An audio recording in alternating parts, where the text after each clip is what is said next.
Are we live? Is this thing on? What's up, Derek? What's up, DBro? Thank you so much for joining us. Thank you so much for joining Disco Ball community. This is a really, really big day for our community. This is a really big day for me. So thank you so much for wanting to come on and draft with myself in one of the sharpest communities in fantasy football. How you doing today, man? Oh, Disco, it's a good time, man. We're fresh off the expo. I don't know about you, but I'm still licking my wounds, man. Those 4 a.m. nights were, were something, dude. So I'm still trying to put myself back together after a wonderful weekend in Canton, but I can't wait, man. Had a lot of good success previously, way back when. I'm a Drafters OG. I had actually had an article for Drafters go live. I think it was last week or the week before about my favorite ADP value. So that is still live on fantasypros.com. So it's just a fantastic platform to draft on. Amazing. So let me ask you a question, because like I know you're okay. You have the humility to not accept this compliment, but I'm going to do it anyways, right? You are one of the biggest names in fantasy football, and you've everything in fantasy football, period, you've done. What is it about drafters that you like that makes you keep coming back? I love it because it's not only the platform is good, but also I think there's the differing ADPs. Like you have other best ball sites that where you'll see whether it's wide receivers go early or running backs get kind of shaded. I love drafting on multiple best ball sites, especially like drafters, because you can easily attack certain players and take advantage of ADPs, especially when you're comparing it versus different sites. And like, I think one of the good ways to just I be like different. Go ahead, sorry, go ahead. Sorry to interrupt. I like your beard. Thank you, sir. Well, you know, yours is pretty damn good yourself. So I can't, I mean, look, I'm just trying to be like you. Did you queue up? I have not. That was our keyword to queue up. Sorry, you got me pandering. Okay, it's okay. It's okay. It's okay. We'll keep talking about. All I saw was 12 out of 12 already filled. This community is absolutely ravenous. Oh man, they are sharp, and I'm looking forward to you sticking around and grading everybody's draft. I just hope that you. So you're gonna have to help my boomer ass here, okay? You're gonna have to just straight up tell me I'm old and I don't understand technology. Did you get in? Are you in? I am. Hold on. I am now. Let's go. All right, Disco Ball Nation, queue up. Sorry about the interruption, man. I never like interrupting people, but that's why I was rubbing my beard. I was like, I like it, DBro. Hold on, I like your beard. I was like, well, damn, that's a really good compliment. I mean, we got random, but it's good. They stopped you mid-track to compliment your beard. God bless you. All right, you're in. This is going to fill real quick. So please carry on. Sorry, before I interrupted you so rudely. Please carry on the comparisons of the other apps and why you like this. We're in the MillionIII, guys. We're doing the Drafters MillionIII, the $15 entry. And once again, guys, ask your questions in chat. We'll do our very best to get to every single question. And thank you guys for stopping by and popping by. All right, draft is full. I hope you're in. Boom, I'm in. Let's go. All right, let's shout out to Disco Ball Nation. Man, you get the streamer. Oh Lord, yeah, you got the 101. We got Huron River Rat at the 103. Shout out to Sleazeball. Great stream earlier. He's at the 104. Quasi, aka the two-time, rumor has it, he's won first and second in one of these tournaments. He said, y'all fight for third. First and second is mine. He's at the 106. Snowman089 is here at the 109. He's also entered the giveaway. Hashtag DBro to enter the giveaway. We're giving away an entry. Yours truly at the 110. MVP Jug at the 111. And Just Joshin is probably going to draft Josh Allen. He's at the 112. We got a full party, full lobby. Let's rock out. So yeah, man. This is why you like drafters, because they give you the 101 on your first draft here. That's pretty sweet. Yeah, I like it, man. I mean, to be honest, I haven't gotten the 101 in a lot of drafts this year. So it's been good, man. I like getting the pick, especially because right now at the 101, I mean, CMC is dealing with an injury. CeeDee Lamb has not signed his contract yet. We don't know. He's still holding out. So I think both the guys that are the chalk kind of 101 picks, I mean, there's some warts and some worries right now. But I mean, what do you think about him, Disco? CMC, I have not been drafting at the 101. If he goes to the 103, 104, which very, very seldomly happens, then I'll take him. But I wrote an article earlier, and I also did a video earlier about why zero RB is the move and where the real RB values are, and I also called who the RBs are. So typically at the 101, I've been Jamar Chase no matter what, but like I might be pumping the gas on that one right now because he's doing the contract dance too. I know, no contract, no reps in training camp. You're on the clock. Let's see what you do. Jamar Chase is a tough one. So who are you thinking here? I'm probably just going to go with the chalk pick, either one of CMC or CeeDee Lamb, only because I don't have a lot of exposure to either guy. So I'll go with the chalk pick of CMC because, again, I don't have a lot of 101 action in my portfolio. Funny enough, I've gotten a lot of it's either been the 103, the 104, or I've gotten anywhere from near the turn, like the 10 through the 12 pick. So I've got to get a little bit of exposure to CMC just because if he does do exactly what he did last year, which he's not even my RB1, but in best ball portfolios, you got to get exposure to guys. Because again, if you don't have that 101, maybe 102, you're not getting him. So I'll take the action. I'll go with the boring chalk pick just because I don't have a lot of him in my best ball portfolio right now. I respect it. I'm shocked you didn't go with the thumbnail correlation right off the rip at the 101. Just say, screw ADP. We're picking Drake London. So speaking of thumbnail, I asked you yesterday when you messaged me saying let's do tomorrow. I said, who do you want on the thumbnail? You said one name. I was like, let's go with somebody else. Then you said Drake London. I'm like, okay, I like this one a lot because I got a lot of Drake London. So what's your projection for Drake London this upcoming season? Right now in my rankings, he is my wide receiver 10. So I think he is going to be a strong wide receiver 1. I think he's going to dominate. I think it's going to be him and Pitts, obviously leading the way for Atlanta. But I mean, really, I don't understand why everybody hates Drake London. It was bad quarterback play last 2 seasons. It's been, just wretched. Bottom 5 quarterback play.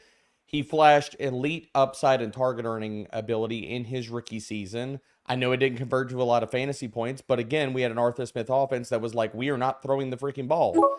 Partially because it's Arthur Smith and partially because quarterback play sucked. So I think London is going to cement himself as an incredibly strong wide receiver 1 this year. And to be honest, Disco, I think he's got top 5 upside if everything coalesces, because the thing that when you're looking and you're kind of parsing between that for guys, not only do you want high-end target earning ability and the ability to stack up receiving yards, because we need that to get to that type of level, you need the touchdowns to come along for the ride. And I don't think anybody would dispute Drake London has the size to be a red zone weapon to possibly get 10 to 12 touchdowns. If he does that and he gets the target volume that I'm projecting for him this year, he's going to be a top shelf wide receiver 1. I knew I liked you. I thought it was the beard, and I thought it was because you were a good guy. But I knew I liked you. Right now in this particular tournament. Wait, you made another beard comment. Am I supposed to hop into another lobby? I'm totally thrown off, Disco. No, you're perfectly fine. Actually, we'll get both of your thumbnails. Oh, you got Drake London. Yeah. So Drake London, I have 29% exposure to in this tournament in particular. Beautiful. I have him projected in my personal rankings as a top 8 wide receiver, and you saying he has the ability to finish as a top 5 wide receiver is what I've been saying the entire offseason. So I love that we're on the same page here. I wanted to add to your point. I love the new coaching regime.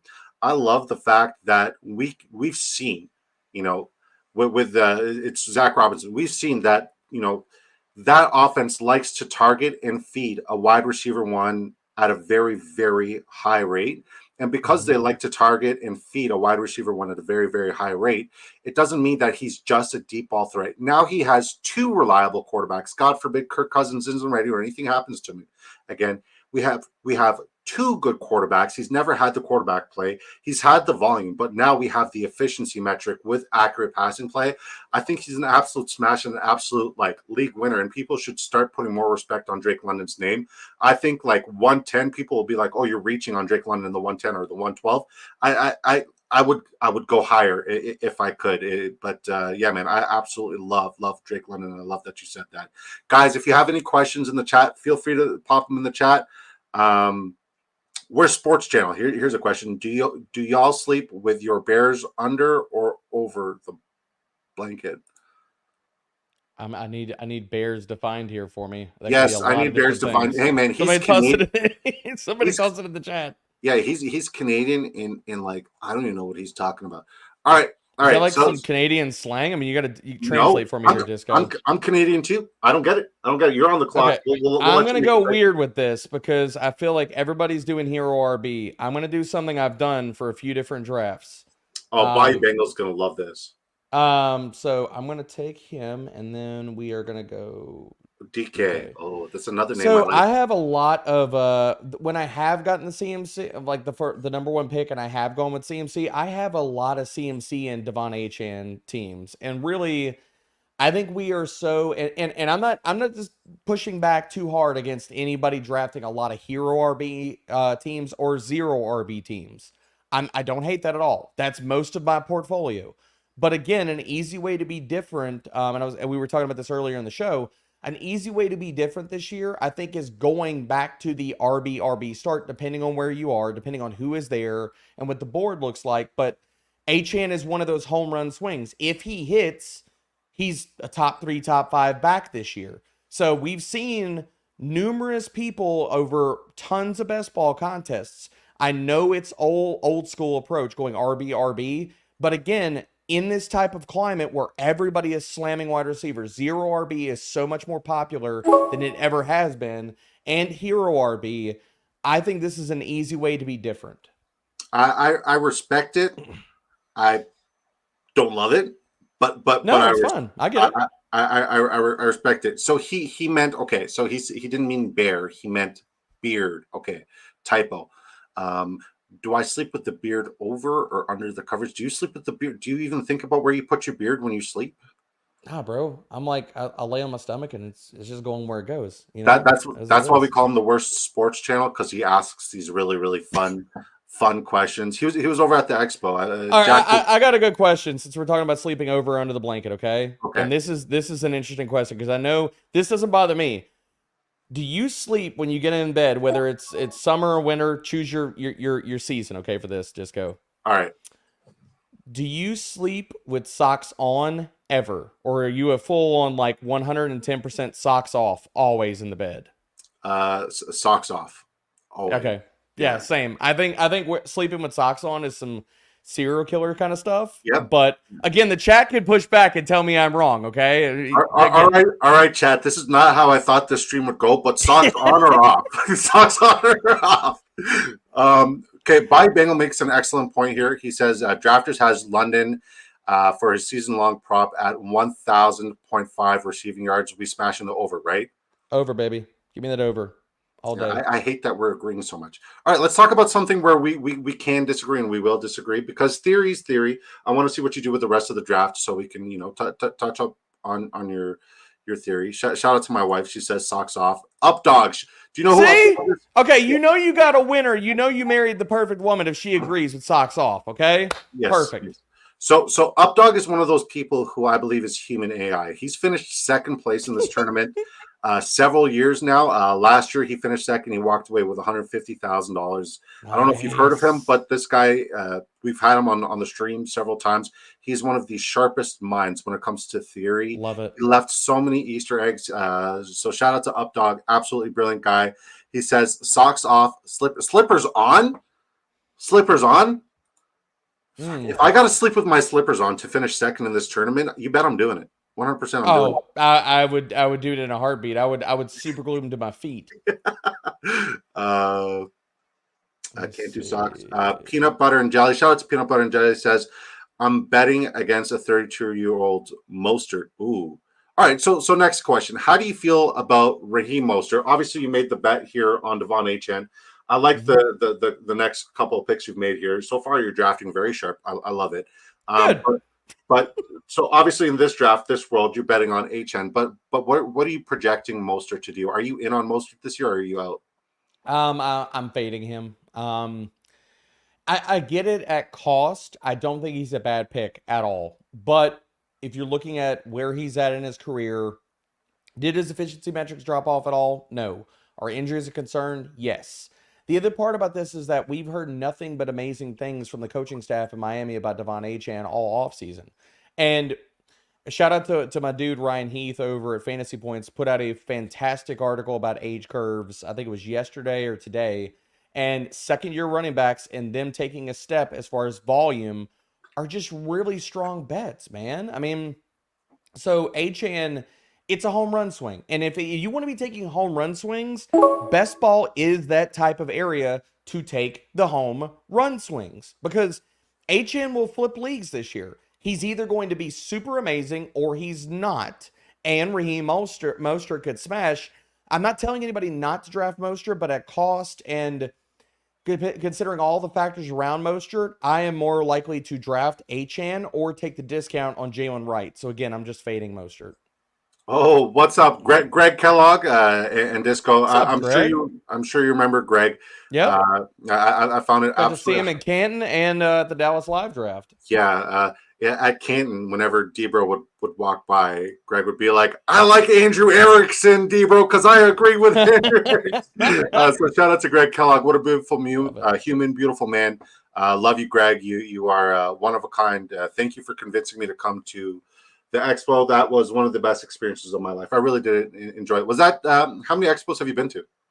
That is my second. I've only been the last 2 years, but it has been wonderful both times. So your first time doing the Hall of Fame, what was it during last year's expo? Yeah, I walked the entire Hall of Fame. I was sitting here like FaceTiming with my kids and sending pictures back to everybody that I know. Because, I mean, and much like Disco, did you go to the Hall of Fame this year or did you go last year? No, this was my first year ever. Oh, dude, were you like me? You're just walking through like. I was. I'll be honest. I was emotional. Loved it.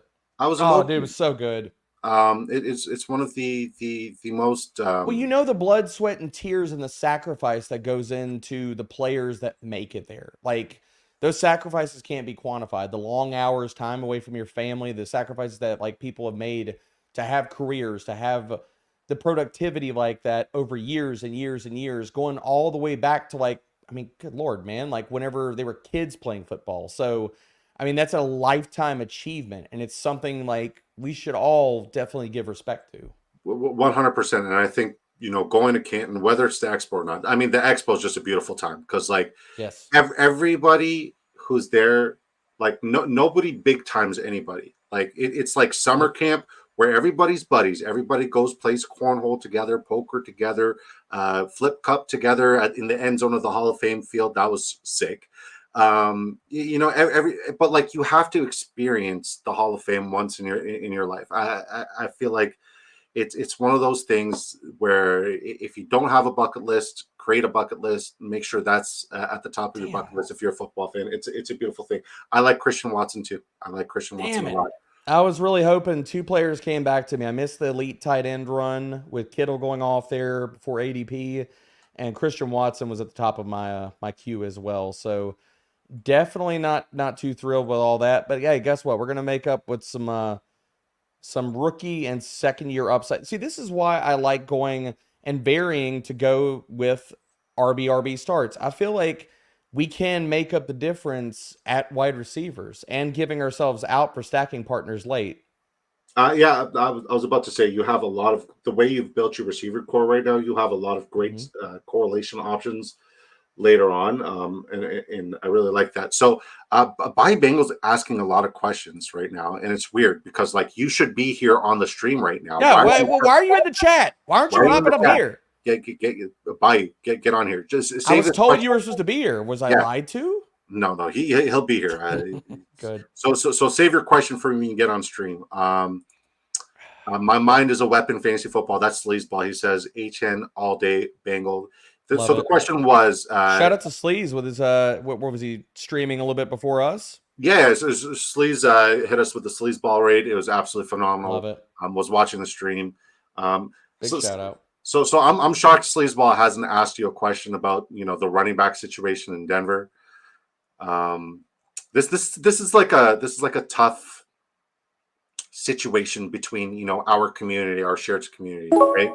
Because if I were to pick one of those guys in that backfield to do anything, and I don't project them to do anything at all whatsoever. So I'm very Denver? curious. Denver. Why? Explain yourself, Disco. Tell me why. I will gladly explain myself. So, and it goes against a lot of what I've been saying. I've been saying every team in the AFC West is currently being built to run the ball, control the ball, to keep Kansas City off the field, because that's the only way you can beat Kansas City. That's why I've been so bullish on Zamir White. That's why I've been so bullish on, you know, at least one of the backs, not knowing who it's going to be in for the Chargers. But here's my issue with Denver. Game script will not allow them to necessarily run the ball as much as we'd like them to run the ball to have any sort of value. Everybody's expecting Javonte to be a red zone guy. I don't anticipate they're going to get down to the red zone a heck of a lot. Jaleel McLaughlin, I think, is more of a change of pace guy than a receiving back. There are several names in that backfield that you know, their defense can't stop Diddley.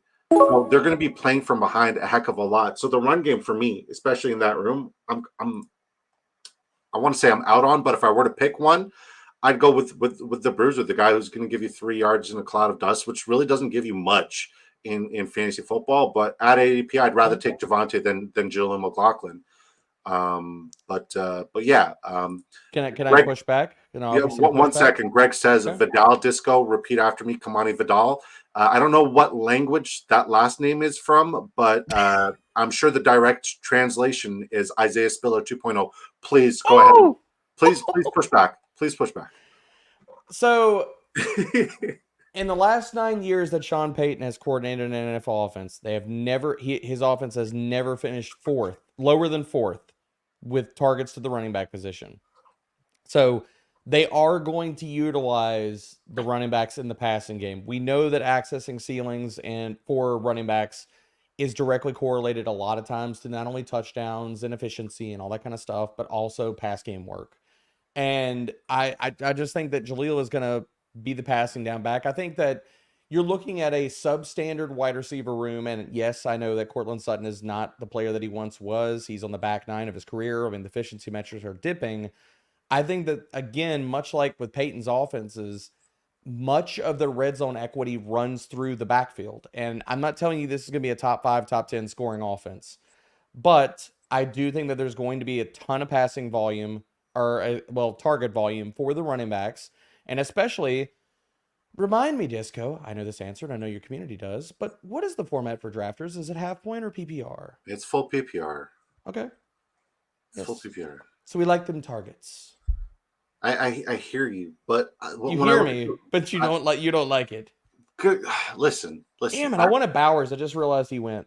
All right. Well, I'm gonna do something interesting. Yeah, that's here. Fine. Njoku's still available. Boom. How do you feel about Njoku this year? We'll get back to your point. I'm lower on him. Definitively lower. I would like to say I'm a little bit higher on him. So back to your point. I agree. Right, with everything you said theoretically, but when I'm looking at, you know, situation, Jaleel McLaughlin doesn't appear to be like much of a I look at Jaleel McLaughlin the same way I look at Devon Achane, like very, very explosive runner, but not a receiver. He's a change of pace back. That's what I look at Jaleel McLaughlin, right? In terms of receiving volume, when it comes down to third down, Sean Payton historically has trusted the better pass blocking back. Now, Javonte, he's a fine pass blocking back, but he's ineffective when it comes to being a receiving back. I mean, sure, he'll get a couple of dink and dunks, but, you know, not a receiving back. Jaleel McLaughlin hasn't really shown. Like, one of my knocks on me grading him coming out of college last year was not the best third down blocker. He wasn't spectacular in the pass block game. Samaje Perine is still the best pass blocking back there, but he's probably out of the picture. I think he's in Cut City. I don't think he makes the team. So I mean, realistically, when I look at the situation, it's like theoretically it should make sense, but it's like the entire backfield is just a major avoid situation for me. See, and I'll push back. Like, I think Jalil's a better pass catcher or receiving back than we're giving him credit for. I mean, for a player that was 5th in yards per route run last year, and I understand, I will concede the pass pro stuff. I mean, Peyton's come out and talked about that he needs to show that he can be serviceable. Like, they're not going to ask him to take on incoming DBs without, like, maybe he's checking them, like, out of the backfield. But really, I think that his worth is going to be in the routes, because if he's not back there pass blocking, because again, if you're back there pass blocking, you're not out in routes. You're not part of the passing game. So for, oh man, that's such a good pick with Brian Robinson Jr. I hate you for that. That was awesome. Thanks, man. Fantastic pick. But yeah, I mean, we could disagree on Jalil. I need to hear your, because since you went with B-Rob, who honestly might be my most drafted running back this year, I need to know why you drafted B-Rob, because I'm in on him. Like, it was one of my bold calls, I think in like February or March. I said he could be an RB1, and I will not be surprised if he goes like full Alfred Morris this year. I'll be completely honest. I like both of the running backs there. I like the situation for both of the running backs. I'll talk about why I like Eckler. Not only do I love Eckler for, you know, obviously the PPR format, the current ADP, what he's done in the past, but I like, oh, there's my Bengal. I like the fact that hold on, I got to add a camera slot for Bengal. Add item, camera slot. There we go. Please get out of here. We're doing this on please get out of here. All right. Well, there he is. There's our guy. What's up, Bangle? Whoa! What's going on, man? I'm still in my boss? scrubs, man. I just got home. I was like, yo, let me just jump on here real quick. Still in your scrubs. What's the 9 to 5, dude? I gotta know now. Bro, I'm a chiropractor, so I work we did talk about this. We talked about this. It's a little longer than 9 to 5, but it's all good. Whew. Yeah, love it. Rabona King, do you guys recommend maxing out this tournament? 100%. I'm anticipating there should be a significant overlay, and you want to take advantage of like a 30 to 40% overlay. So definitely take advantage of it. It's a great tournament, great format. So back to my Eckler point, Bengal. Thank you for joining us. I love Eckler. I hate that Daniels only targeted the running back position 8% of the time when he was there. But then I look at who the running back coach is and the history that he has with Eckler. It kind of makes me a little bit more bullish on Eckler. I also look at what Brian Robinson does. And if we're talking about, you know, first, second down, utilizing what you currently have and somebody who's going to be a bruiser in the red zone. And I anticipate, you know, the Commanders are going to get down to the red zone a lot. I think Brian Robinson has incredible touchdown upside. I think he's going to lead the backfield in touches and opportunity. And due to the volume that's going to be coming his way, the game script that, you know, Commanders are going to be playing in, especially with an improved defense. Now, on paper, not very improved, but when you look at schematically what they've done with one of the best defensive coordinators / head coach in Dan Quinn, I think they're going to rely on the run a lot more than we're giving them credit for. I'd much rather go with the volume guy here. So Brian Robinson at ADP, I think is an absolute smash. All he's missing is a touchdown upside. What about you? I mean, you perfectly encapsulated it. I think the other part about this that I want to highlight specifically is in Kingsbury's offense, we've already seen they will lean on one back in the red zone. You saw that with James Conner. You saw it with Kenyon Drake. I think Brian Robinson has double-digit touchdown upside this year, and I think we don't give him enough credit for how good he was on a per-touch basis last year. I mean, we're talking about a player that was still top 15 in, not because of the 3-down ability. He was top 15 in yards after contact per attempt, yards per route run, and pass blocking grade. So while I'm not projecting a ton of checkdowns for Jaden Daniels in that offense, I think he's going to play more passing down snaps than people give him credit for. I think he's a more talented back than people give him credit for. And with Kingsbury's offense, we know there's going to be a red zone back that they're definitively going to lean on. Anthony Lynn is part of that front office / coaching staff. He did not use Austin Eckler in the red zone. Now, I'm not saying Anthony Lynn's, you know, pushing the button and making the choices here, but just something to also consider because he's another voice in the room. Absolutely. But also looking at it from the perspective of they are not giving him enough credit in the sense of how much plays that the Commanders are going to run. Like, none of that's baked into any of the ADPs for any of the Commanders guys. Like, they are going to be a top 10, maybe top 5 pace offense, and none of it's reflected in any of their ADPs. Yeah, I 100% agree with everything you just said. I hate that we're agreeing. So, bye, Bengal. How do Well, you I feel mean, about- you hate Jaleel McLaughlin, so we fought about that earlier. we did. So Bengal, I don't know if you relate to the conversation. Austin Eckler, Brian Robinson, who do you like more? If so, Well, I like these guys, and a lot of times when people look at Cliff Kingsbury, they think about his time when he was at Texas Tech running that open offense. They think he wants to pass all over the place. But if you look at what James Conner was able to do last year with Arizona, he likes to like DBro was saying, he likes to have that one guy. But then on the flip side, you got to remember the biggest reason why Austin Eckler came to the Commanders was because of Anthony Lynn, right? The last time he was even relevant was over there with the Chargers, and Lynn was a part of the coaching staff. So he's going to get involved. I think this is going to be a run-heavy type of team. I think they have a rookie quarterback that they want to develop. In order to do that, you're going to have two running backs that's really going to carry the workload. So yeah, while I do think Jaden Daniels is good enough to get the job done, I think they're going to have a very, very heavy run-style offense to not only break in Jaden Daniels, but also have plenty of fantasy relevance with both of these backs. I like him. I think Brian Robinson is clearly going to be the goal line back. He could be a 3-down back if need be, but you're going to see the 3rd down back and maybe even the 4th quarter type of back in Austin Eckler because Anthony Lynn definitely trusts him as well. And I think he's the running backs coach the running backs coach, I'm pretty sure, for the Commanders now. So, definitely. I like both of them pretty much evenly. I think I have almost a 50-50 split between them in all of my drafts. So. Love it. All right, so we got to get to Hot Take City because shout out to my guy Hot Take City. He runs a great space on X, and DBro, I'll let you make your picks, but I'll frame this. So he came out in his Hot Take City show on Saturday on X, and he said Rico Dowdle will finish off the season PPR format as a top 5 RB. I know you like Dowdle, but Did Dowdle already go? I dowdle it. Oh, I see what you did there, and I like it. Yeah, Dowdle's gone. Yeah, he's gone. He went to Sleazeball, pick 117. Damn it, Sleazeball. I know, right? Oh, J.K. Dobbins. I have not drafted much J.K. Dobbins. I want to throw that out there and be very transparent about it. I have not drafted much of him. I've got Vidal exposure all over the place. I'm avoiding Gus Bus, but at this point, looking at my running back room, I wanted to take the swing on a guy that I don't have much exposure for, as well as I got my top 2 running backs are by week 6, by week 9, so I needed some variance in the bye weeks too. All right, we got Jerome in here. Big fan of yours. Damn it, Sleaze. Jesus. I know, right? Big fan of yours. I thought I was going to be able to get Jalen Wright and just lock up the backfield, but no. That's lovely. Appreciate that. It's a sharp community, guys. DBro's never going to want to come back if we just keep freaking sniping. No, I love it, man. Iron sharpens iron, bro. Come on. Real knows real. That's what we've been preaching. Shout out to Jerome. Big fan of yours. One of my best friends. He said agreed. Definitely 50-50 for B-Rob and Austin Eckler.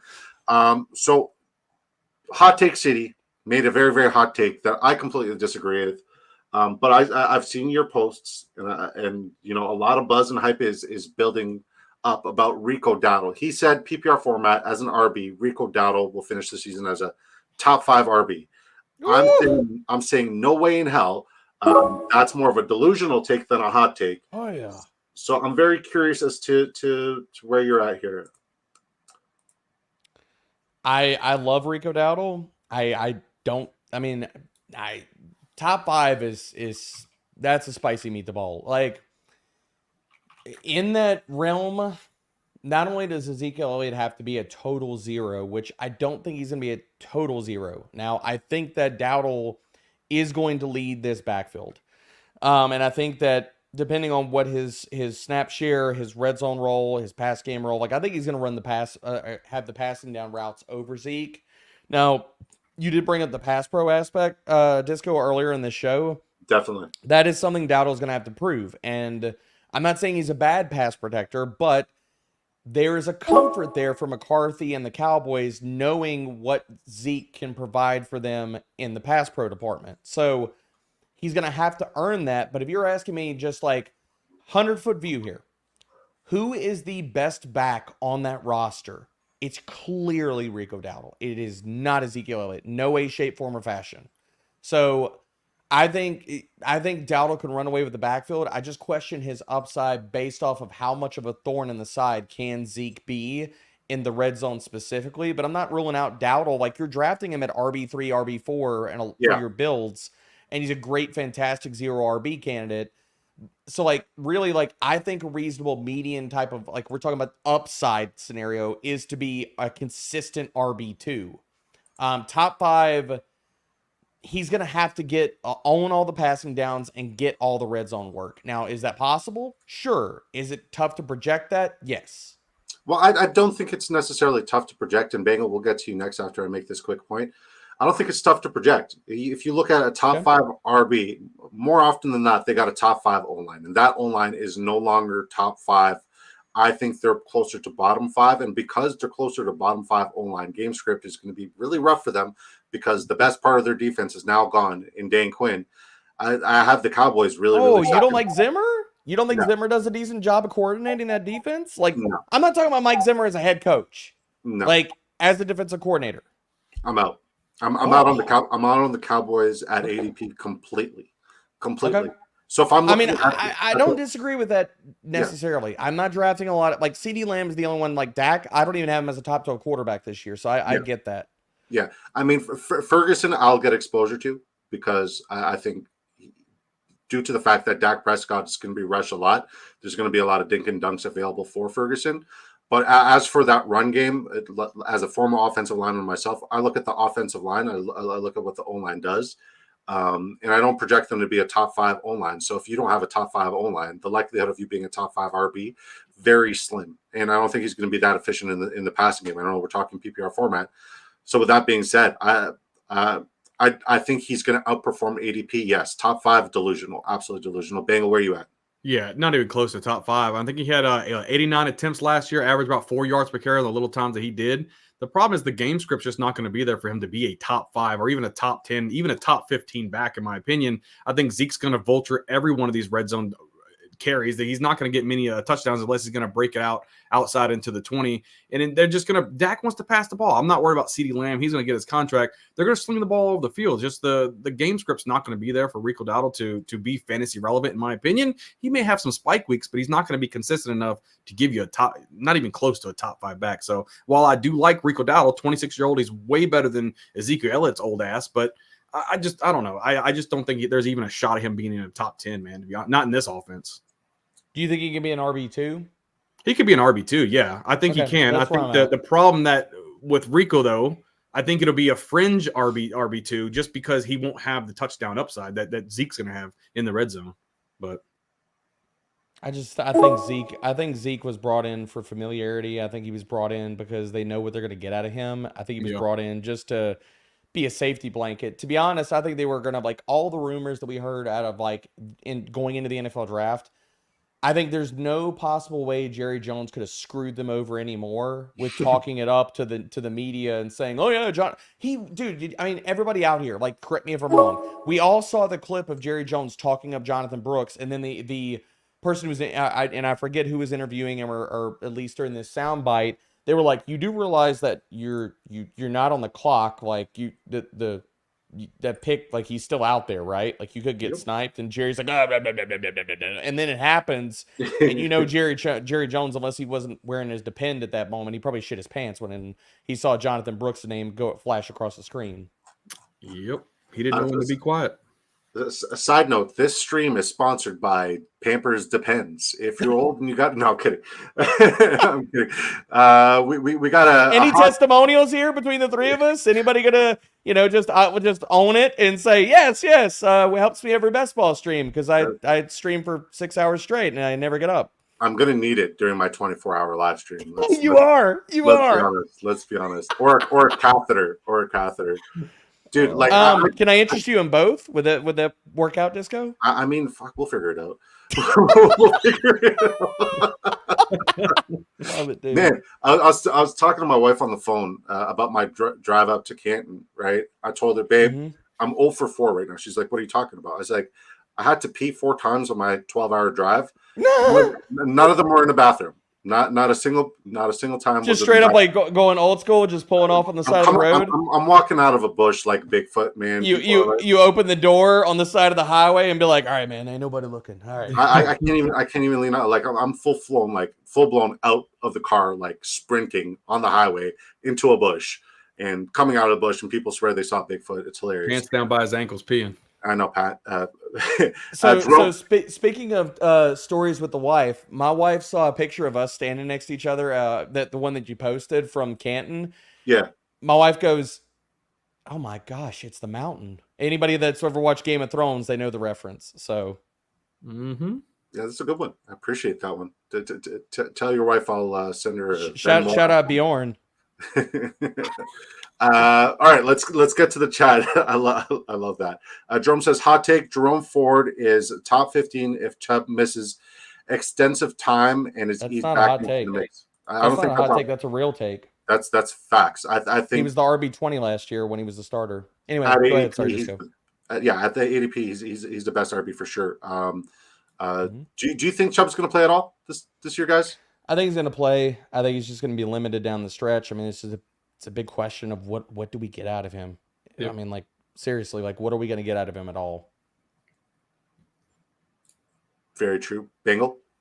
I think you won't even get a meaningful game out of him to probably week 9, week 10 at the earliest. Once he comes back from action, week 6, 7, 8, something like that, they're going to work him in slow. I mean, this is Ford's back at this point.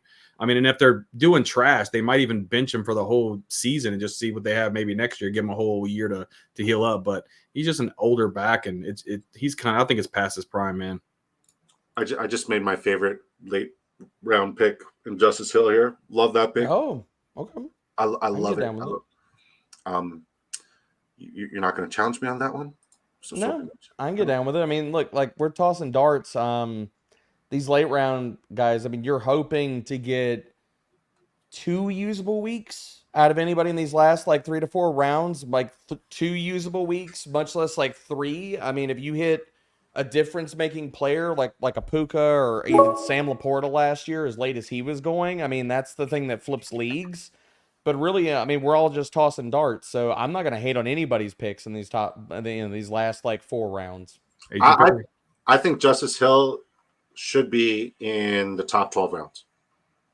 Really? Yes. Is that just because you think you should be in that handcuff tier? No, not even a handcuff. He has a clear role without even being a handcuff in fantasy football, especially PPR, right? Best ball, 100% redraft. I mean, yes, handcuff, but best ball, he has a clear avenue to usage. I just spoke to Justin Herzig about this on Monday. Saying that if in best ball, especially PPR format, Justice Hill has that league winning upside, because if you look at the new running back that's taking the show there, it's Derrick Henry. 3rd and long. Derrick Henry's not on the field. Who's going to come on the field when it's 3rd and long? It's not going to be Keaton Mitchell anytime soon, because he's a puppy right now, right? It's got to be Justice Hill. So PPR format, Justice Hill has clear utilization more than just being a handcuff. He will be in the play calling. He'll be involved more often than not. So I love Justice Hill for that. And I think he's going to give you more than 2 spike weeks down the stretch. I think he can give you way more. The player I have the most exposure to in these tournaments is Justice Hill this year. Okay. Good Lord, man. I mean, I get he's hurt right now, but the fact that Kendre Miller has fallen so far is kind of crazy to me. I mean, I'll be honest here. That is a really big tumble past ADP. Yeah, 18th round, Kendre Miller. I'm not very much in on Kendre Miller, but at this point of the freaking draft, yes, please. Yeah. Now, Bengal, how do you feel about Justice Hill? I think you know me, I'm a Rasheen Ali guy, right? So it's hard for me to say anything about Justice Hill, even when he's had opportunities. I don't know, man. I don't like the way that he runs the football. Maybe it's just me. I don't like it. That's why when I was watching Rasheen Ali out of Marshall, I liked him before he got drafted to the Ravens. And knowing with, who knows, Derrick Henry, we all know he has a lot of mileage on there. So Keaton Mitchell, he's not going to be ready. Who knows when he's going to be in there? So it's either going to be either your guy or it's going to be my guy. It's either going to be Hill or it's going to be Rasheen Ali. And I don't know, man. I think I just like Rasheen Ali a little bit better than Justice Hill. If I'm taking a late round dart, might as well go with the rookie with a lot of upside anyway. So I don't know.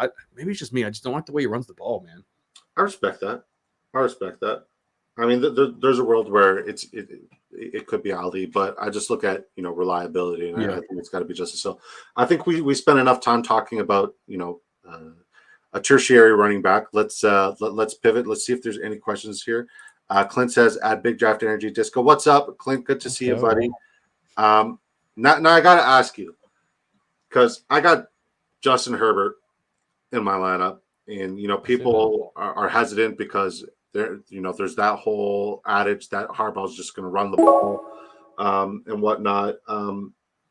But the injury scares a lot of people. At ADP, I love Justin Herbert. I wonder what you guys feel about Justin Herbert this year. What do you guys have him projected as, and where do you have him ranked amongst other quarterbacks? If I knew if Justin Herbert's foot was healthy, I would be much higher on Justin Herbert. I think the pass game volume dip is real. I think the real question is how much. And do I think that he can counteract that some with the efficiency? Yes. But also the other side of it is because he's hyper athletic. I was hoping we were going to get a little bit of rushing out of him in the sense of not like he's going to run for 600-700 yards, but could he run in the 400s? Could he add, 5 rushing touchdowns? Maybe we run hot and he gets 6 or so on the ground, which can help immensely for his stats, or his fantasy production. That was my hope. But with his foot at less than 100%, maybe less than 100% for the entire season, I've definitely cooled on him a little bit. I've got him in the same team. I've got him at QB 18 right now, which Disco, you could think that's blasphemous, but I understand if people are higher. I had him higher, but the foot injury definitely is worrisome for me, especially because how I was projecting, or at least hoping he could kind of make up for the pass game volume loss, and I just don't see that happening now.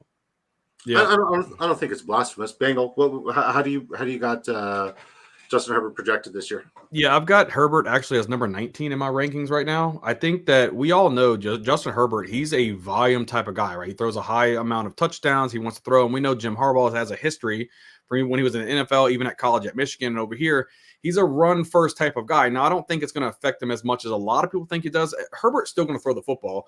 Their defense isn't as good as what it used to be, right? The defense is going to give him a lot of negative game script where they have to go out there and just pass the football most of the game. So he's going to get his volume. The plantar fasciitis does worry me. I do it just from having patience myself with plantar fasciitis.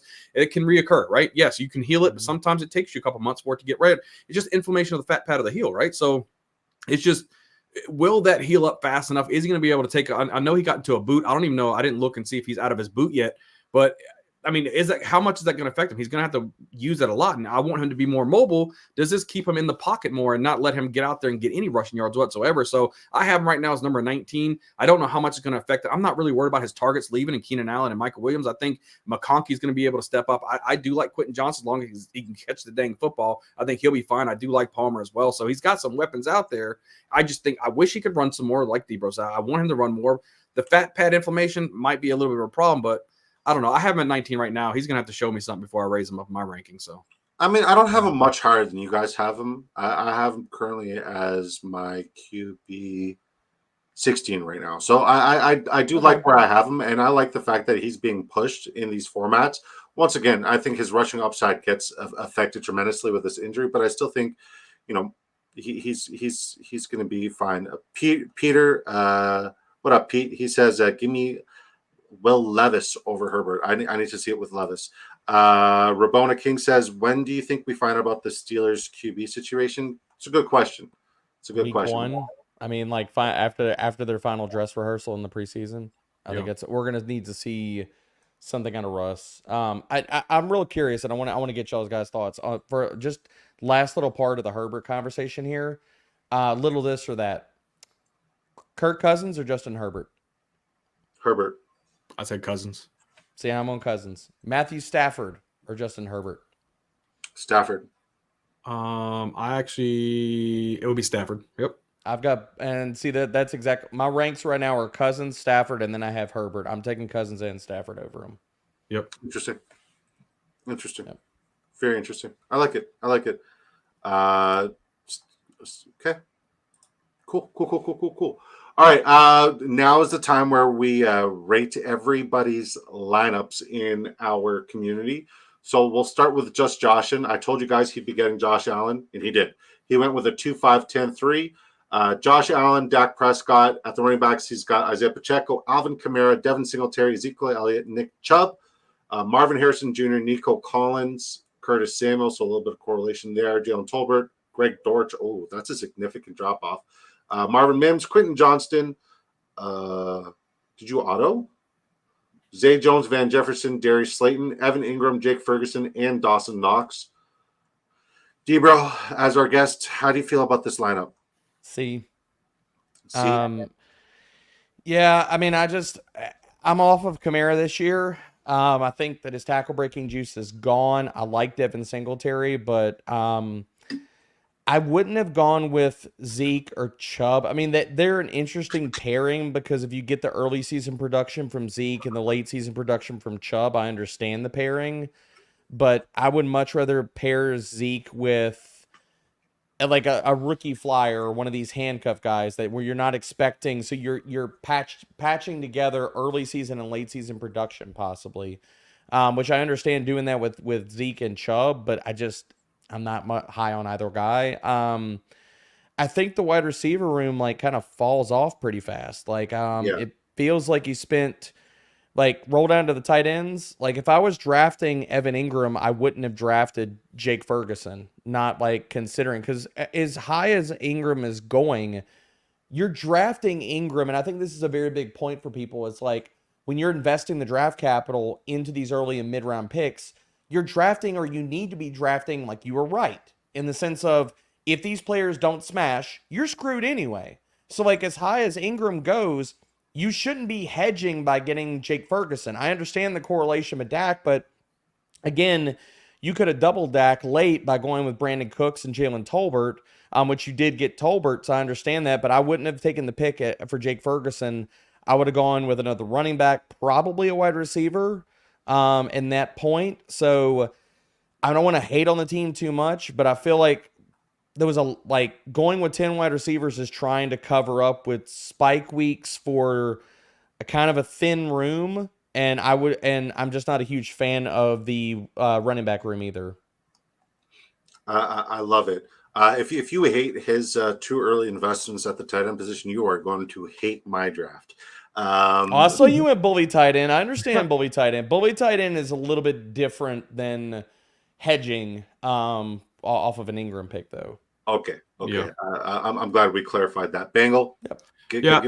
I'll probably be in the D range, right? And this is what a thing I try to tell a lot of people too. It's hard not only going bully tight end, but when you pair bully tight end with a bully quarterback situation, you get a wide receiver room that looks like this, right? So if you got a Josh Allen, the odds that Dak Prescott's ever going to outscore Josh Allen maybe once. So you're having a big fat zero there. But what happens when you take such a high ADP guy like a Dak Prescott and you wasn't able to get somebody like it looks like Tyler Lockett or somebody like that to really help out your wide receiver room at that spot, you start falling. You got Marvin Harrison, Nico Collins, and there's a pretty big drop off to Curtis Samuel, and then a massive drop off to Jalen Tolbert.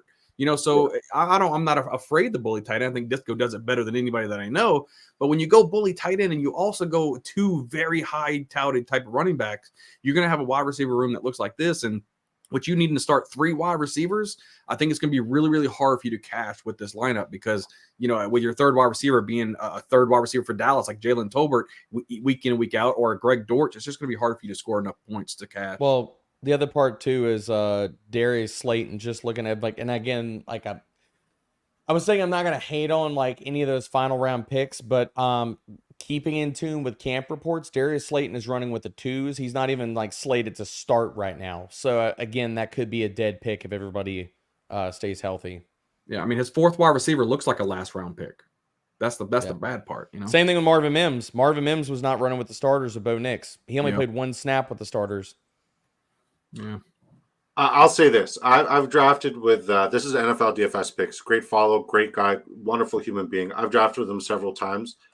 This is not your best work.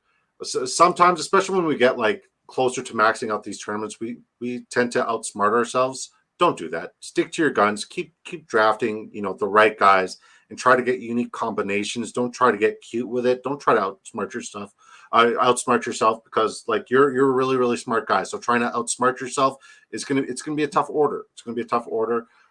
So I know you're gonna come back and your next draft is gonna be better than the last 120. So hopefully, you know, it's all constructive criticism. Iron sharpens iron. And once again, we could be wrong, right? We know we could be wrong. It's just the advice that, you know, we're coming with. It's not what we would do. All right, let's look at MVP Jug. He goes 3-7-7-3. He goes Aaron Rodgers, Baker Mayfield, Bo Nix, Travis Etienne, Joe Mixon, Jerome Ford, Trey Benson, Zach Charbonnet, Tyrone Tracy, Miles Sanders, Garrett Wilson, Debo, Amari, Brian Thomas Jr., love the BTJ pick, Cortland Sutton, Joshua Palmer, Jalen Polk, Kyle Pitts, Greg Dulcich, Zach Ertz. DBro. Let me see. I'm just kind of parsing through the team. I'd say B-, C+, somewhere in there. Definitely, if I'm going with the pocket passers and stuff, like I'll probably want to try to be not only like making sure that I've stacked all my quarterbacks, but double stacking them. He did accomplish that with Bo Nix.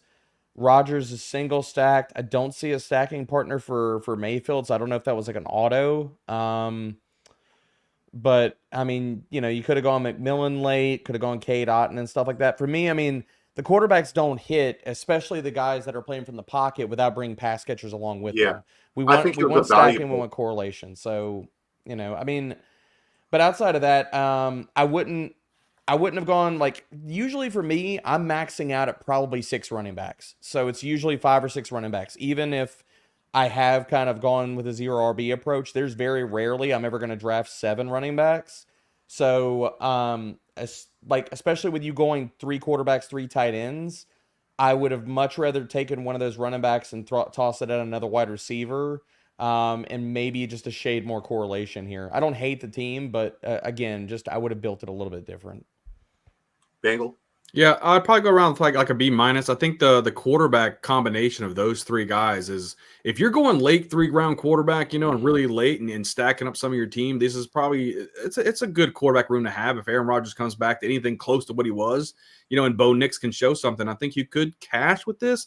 I think it's an okay team. It's not like there's no one position that you look at and you go, holy crap, that's a really deep position. You know, it's okay at the wide receiver position. I do like Brian Thomas as well, but I think he's just okay at running back. He's okay at wide receiver, and having Kyle Pitts, we all know about Kyle Pitts.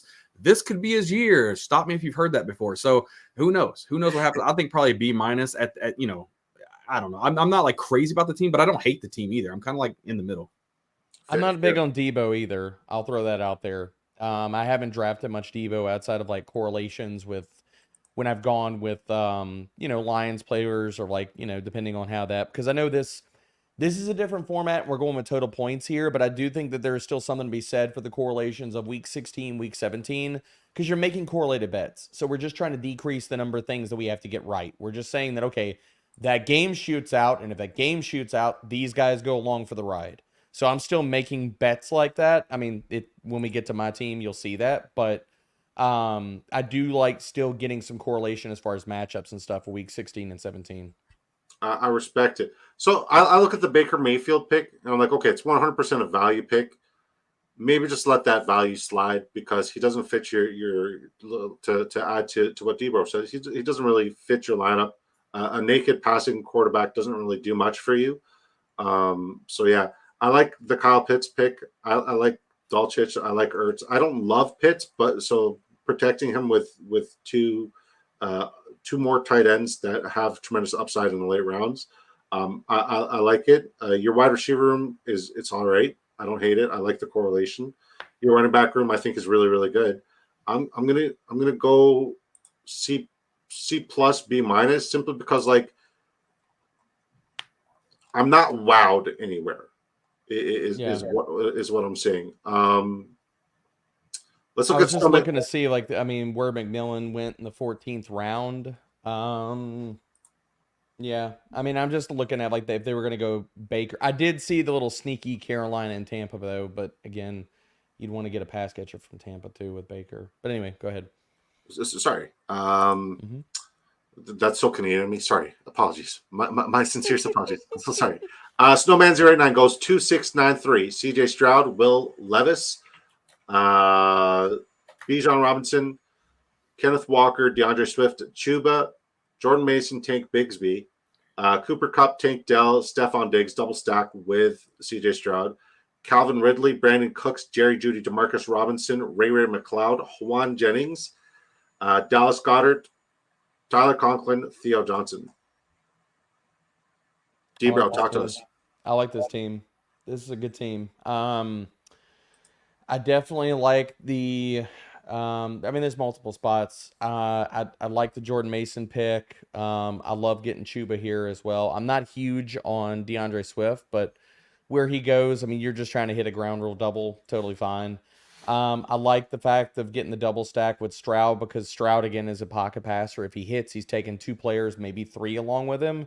So even if you were to tell me, because you did wait on tight end a little bit, if you'd have gone Dallas Goedert and also like triple stacked Stroud, I really would have been down for that. This is a really solid team. Really, you got 3 solid running back options, some really good darts late. I like how the team is built. I'm not that much in on Cooper Kupp. I think his ADP is pretty spicy, to be honest, on this site. Am I reading that right, guys? Like 16th or 18th? Yeah, like that's... I'm not in on Cooper Kupp, and I do have some kind of hesitation about him being the wide receiver 1 for this team. But again, I think that layered some really good picks. I love Demarcus Robinson pick. I think it's really sharp.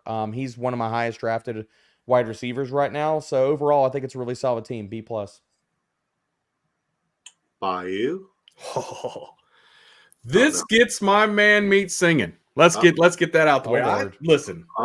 I think this team. High notes or more bass? High. I just got kicked. Well, give me a high note. I got to hear it now.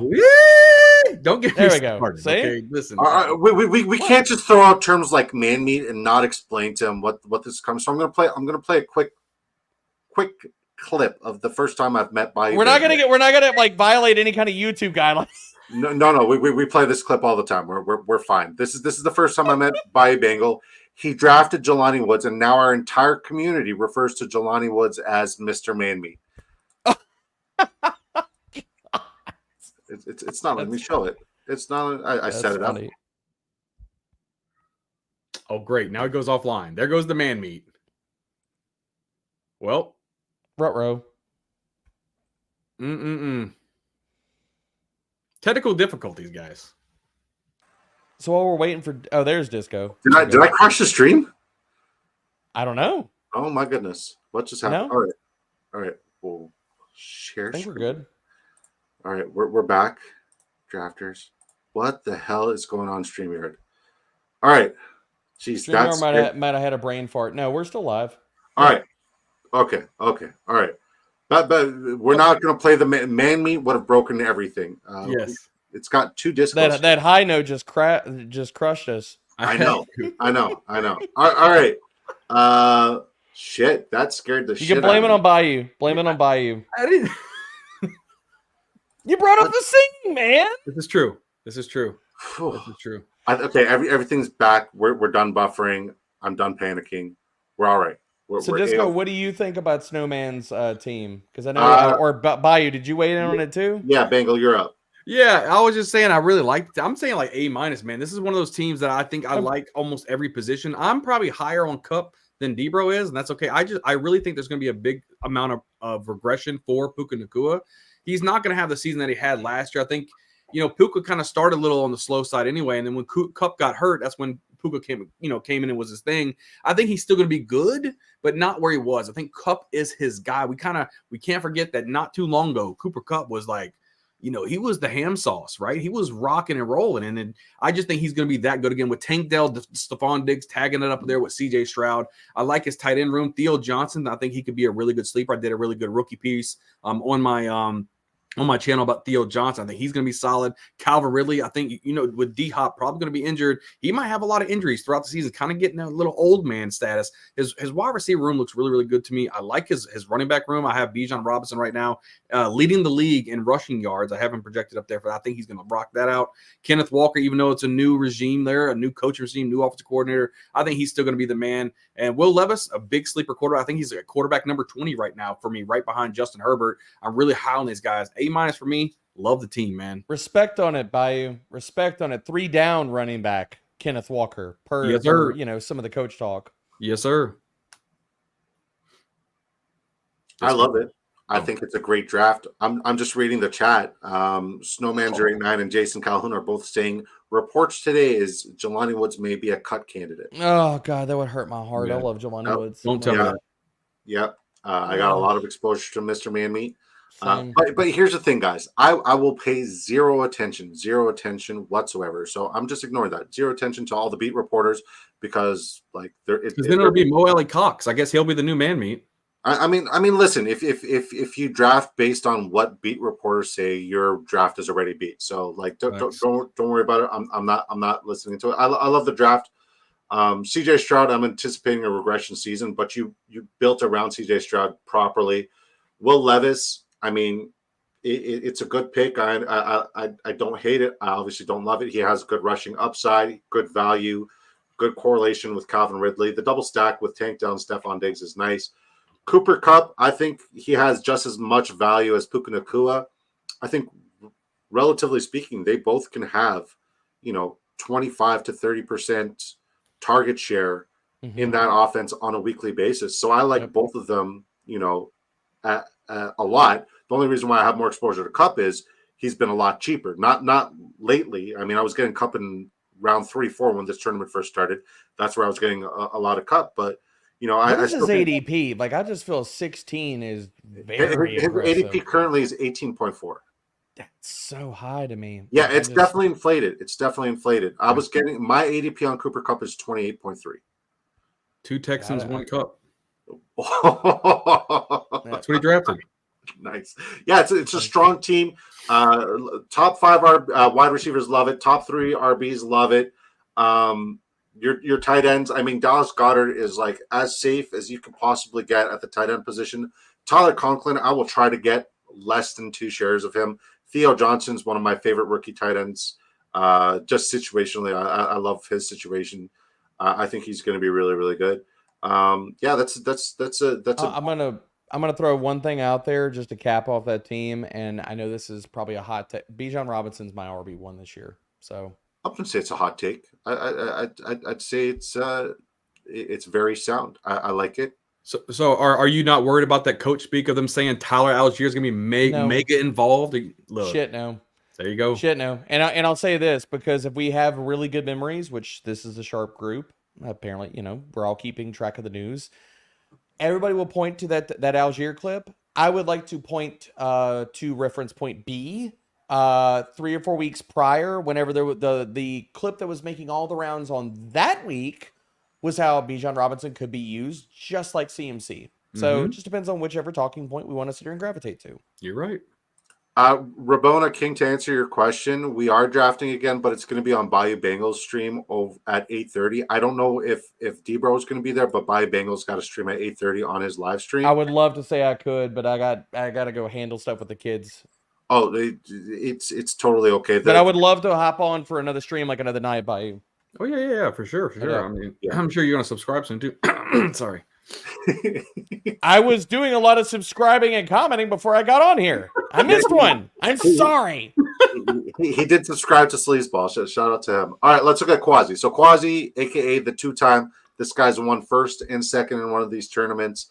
Rumor has it he was drinking a XXX berry vitamin water, 0 sugar. Got to add that part in. So he goes 2-6-10-2. He goes Trevor Lawrence, Deshaun Watson, Josh Jacobs, Aaron Jones, Najee Harris, Kamani Vidal, a.k.a. Isaiah Spiller 2.0, Bucky Irving, Donta Foreman, Amon-Ra St. Brown, Malik Neighbors, Brandon Ayuk, Christian Kirk, Jacoby Myers, Mike Williams, Andre Yoshavash, DJ Chark, Troy Franklin, Cedric Tillman, George Kittle, David Njoku. DBro? I give it a B+. I like this team.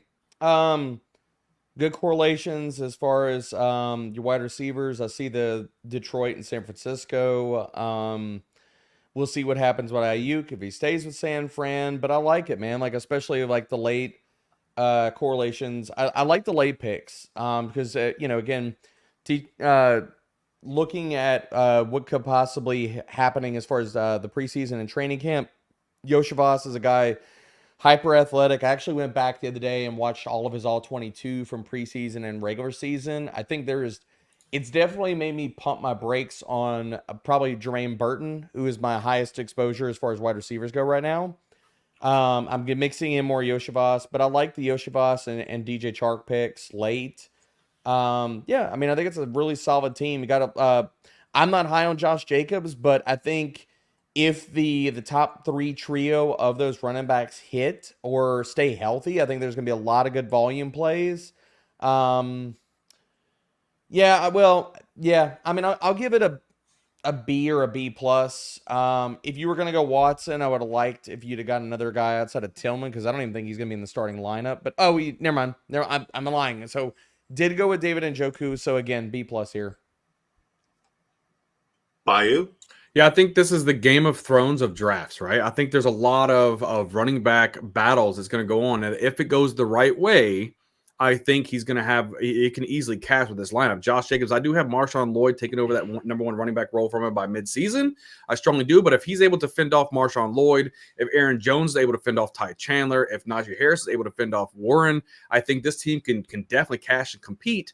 I just think that Aaron Jones – will he get injured? I mean, he could get, I don't know. He's a very efficient running back, but Ty Chandler's a good running back too. Marshawn Lloyd comes in, but if they can fend off all these people, play the Game of Thrones or come out on top, that's pretty solid. I like his wide receivers. Does Brandon Ayuk? I don't know if he goes to Pittsburgh, does his value go up? Does it go down? If it stays at San Francisco, I think it's the highest it'll ever be. Then I like his wide receiver room. If he goes to Pittsburgh, I'm not as high on Ayuk there. I like his quarterbacks and I love his tight ends. So, like I said, I think this is all going to, surround around whether or not these running backs can fend off these other backup running backs. If it does, I really like Quasi's draft here. Like I said, maybe like a B+ type of issue. I really like the team. It's good. I mean, I love it. Top to bottom, everything's good. I like the roster construction.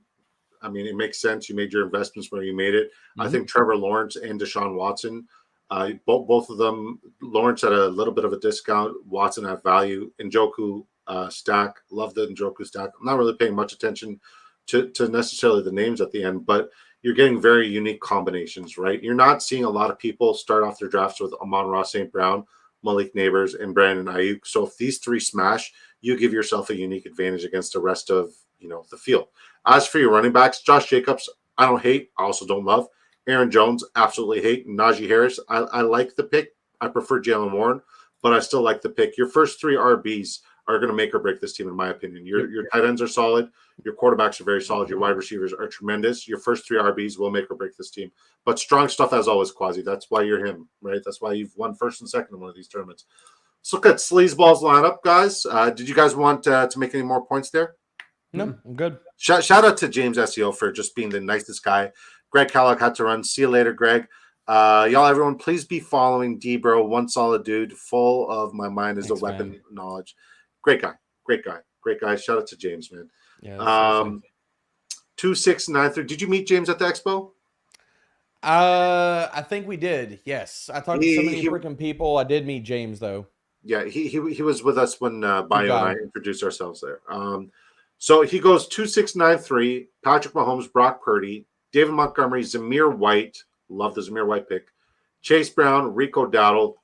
Love the RBs. Jalen Wright, Audric Estime, Justin Jefferson, Devontae Adams, Mike Evans, T. Higgins, DeAndre Hopkins, Demario Douglas, Roman Wilson, Malik Washington, Khalif Raymond, Taysom Hill, Hunter Henry, Jonathan Smith. I mean, like, it had to be bad somewhere in the tight end position. I don't love, but everywhere else is wow. All right, DBro, what do you think, buddy?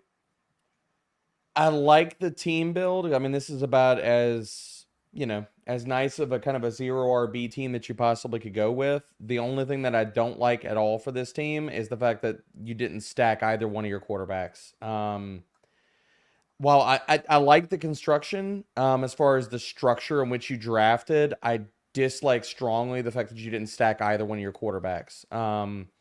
So really, if they hit, neither one of them are big rushing guys, so it's not like you're really going to play them naked and going to get the correlation. So like if they're hitting, they're probably throwing for 300 yards and 3 to 4 touchdowns. So considering their archetypes, I would have much rather you stack them. I'll give it a B, even though I think this is a very well built 0 RB team. I'm very big on correlation and stacking.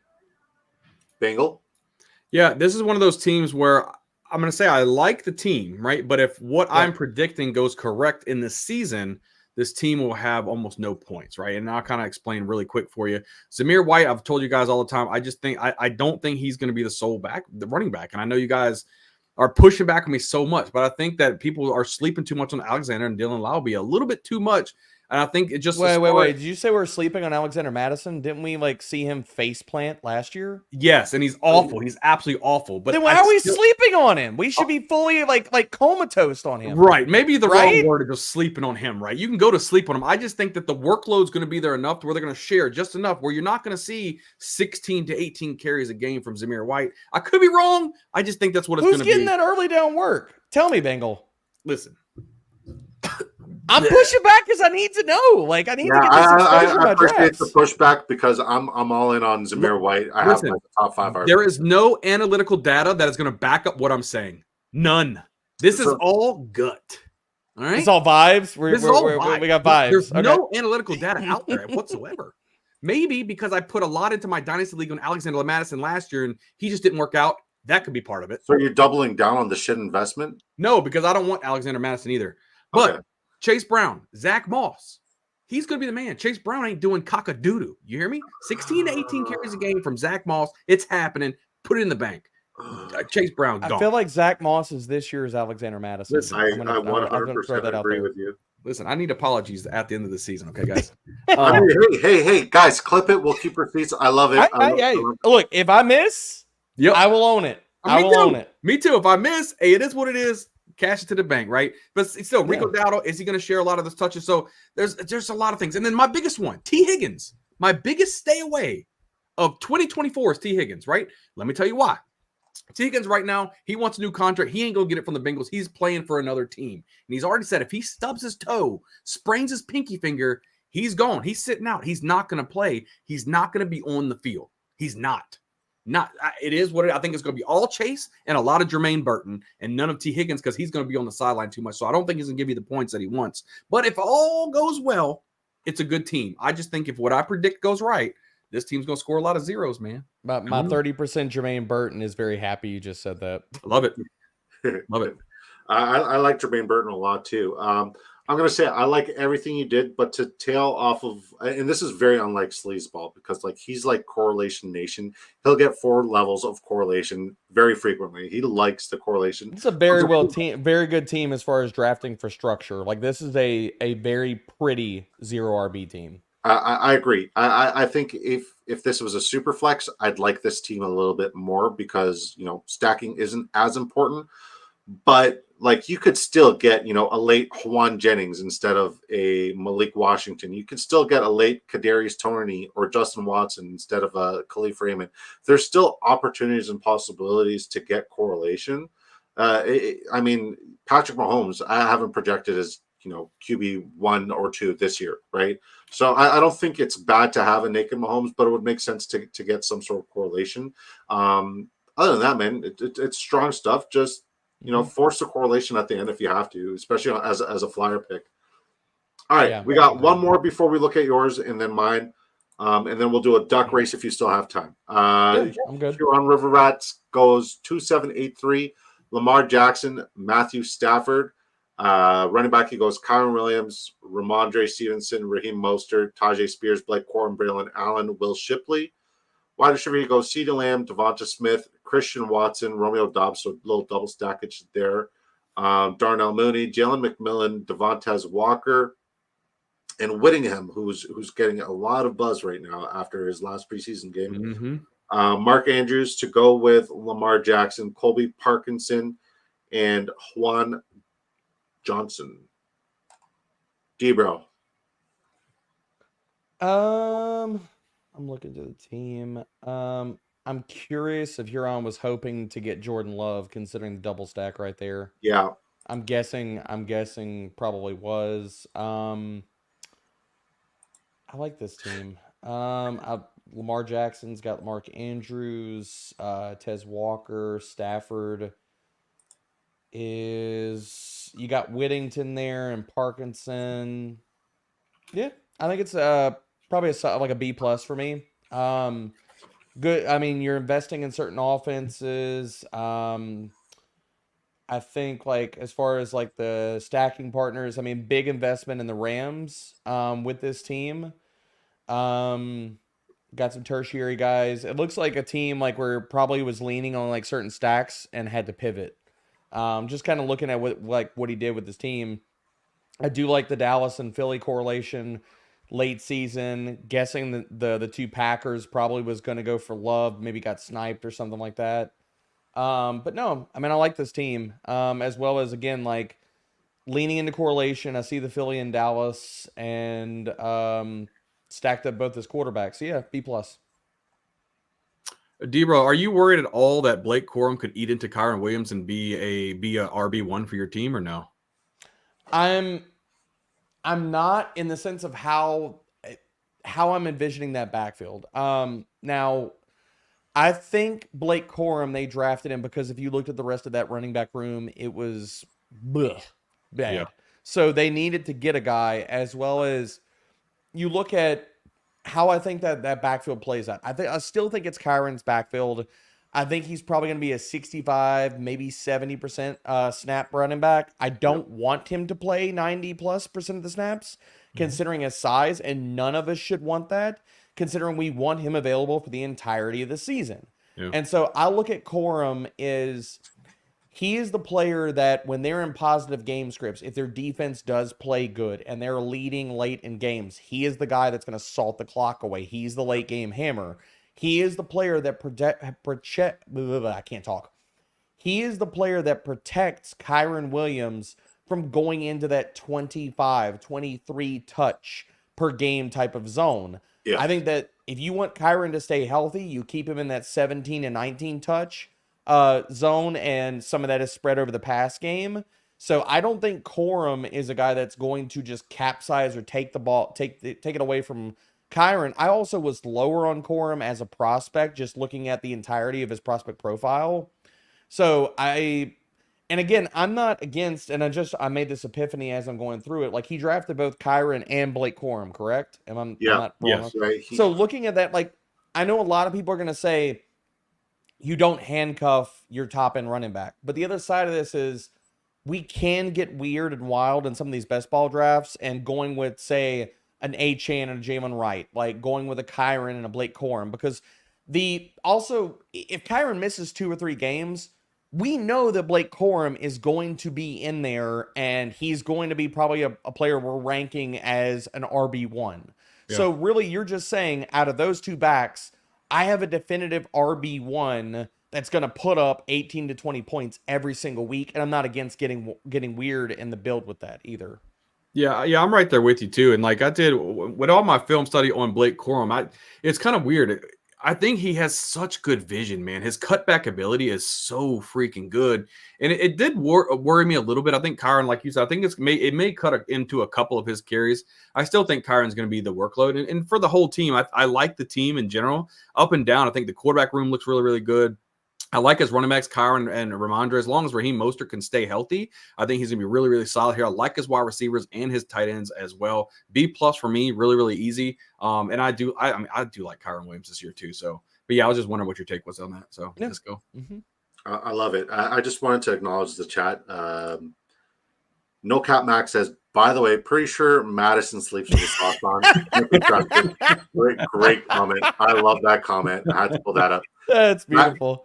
Drafters Fantasies here. We got even more man account hopping in, baby. Let's just see it. Some inner community comedy is about to transpire. So we have this. We've been doing so many giveaways. We've given away almost 70 ticket entries this season alone. We've given away like 50 last year, and we got this guy named Snowman089 who just crushes the giveaways. Like I've pretty much maxed out his entries, the last 2 years.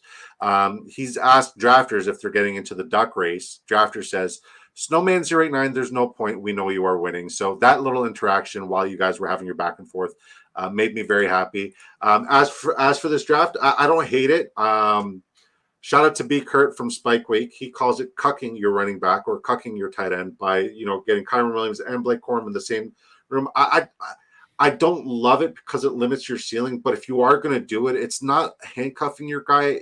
It's more like 1A, 1B. It's like a double stack situation, like a healthy Jahmyr Gibbs and David Montgomery, right? Both of them are going to be effective. Both of them are going to be utilized. So I don't hate it. Depends on the situation in the room, and I think you did it with the right room here, and you still protected that with a couple of extra picks. I have zero exposure to Will Shipley, and I'll continue to get zero exposure to Will Shipley. I like your quarterback situation, very good. Your wide receivers, elite.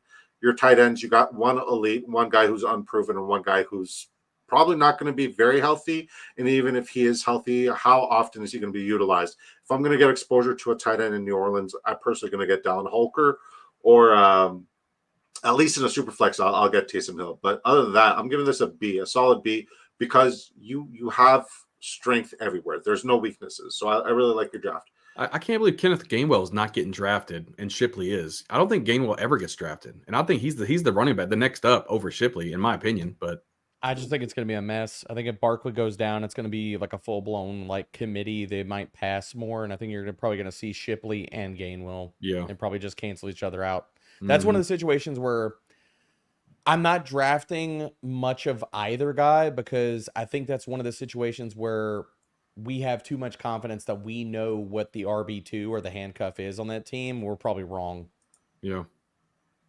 I like it. Well, if I were to get exposure, and I'm not going to, if I were to get exposure to a backup there, it would be Kenneth Gainwell, simply because Nick Sirianni is pumping Kenneth Gainwell with the Kenneth Gainwell shirts.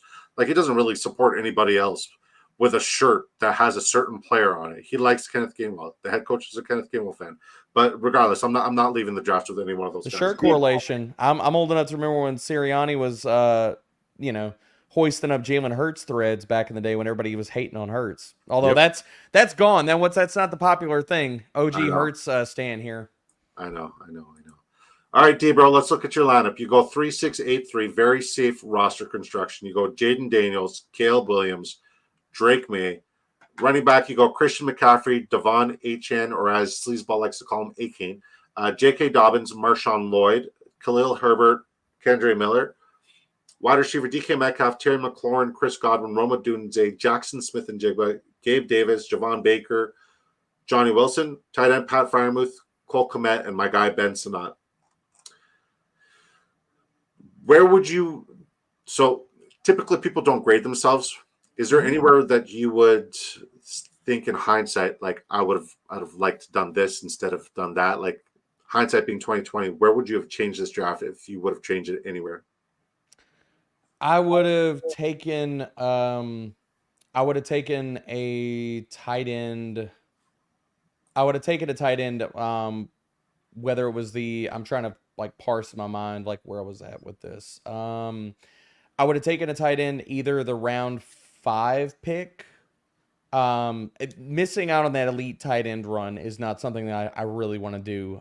So if you miss out on the elite tight end run, and when I'm saying the elite tight end run, to me, that's the top 7 guys. So it's Kelsey, Laporta, McBride, Andrews, Kincaid, Pitts, and Kittle. I cut it off there. I don't put Evan Ingram in that elite tight end grouping. Huh?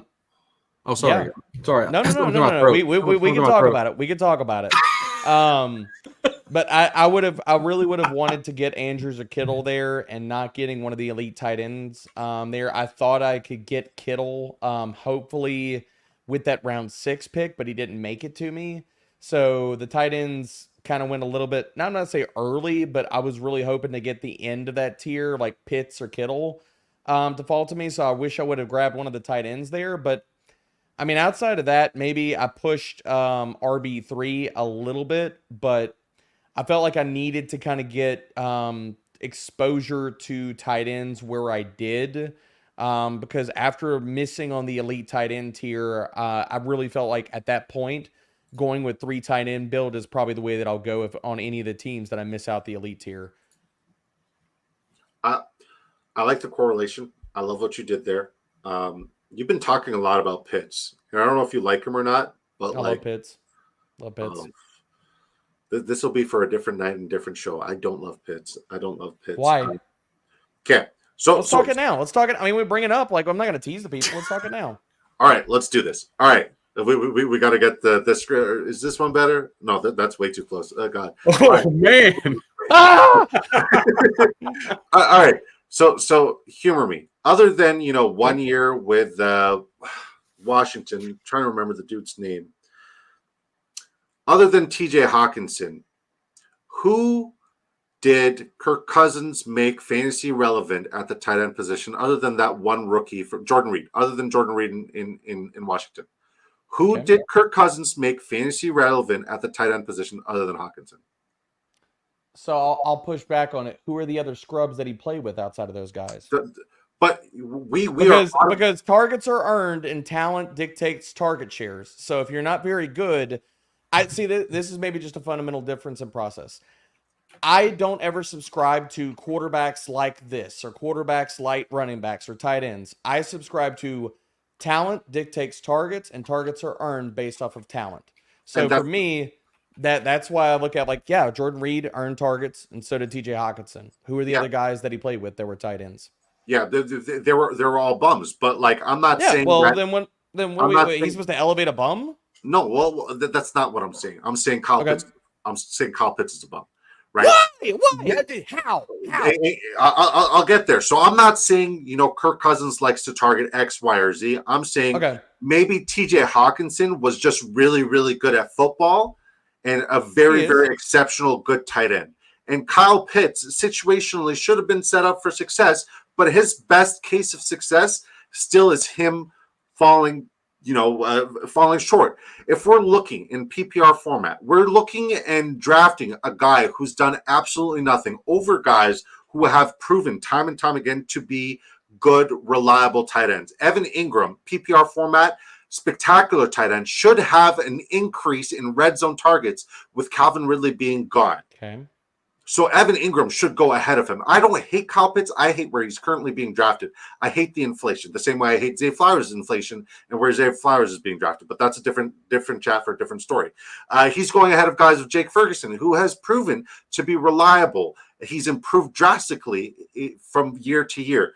George Kittle, as reliable as it gets at the tight end position. Yes, he doesn't have a safe floor, but you don't draft for the floor in best ball format. So where Kyle Pitts is currently going, and I'm going to go ahead and say the same thing with Dalton Kincaid, where these guys are being drafted as tight ends, they are not worth the price of admission. I think we are overpaying for these guys, and we're buying in on stories where we have not seen proof yet. Yes, it's okay to bet on something to see it come through, but these guys have shown time and time again, especially Kyle Pitts, that maybe he's just not a great tight end. Maybe he's just really, really good at NFL combine stuff.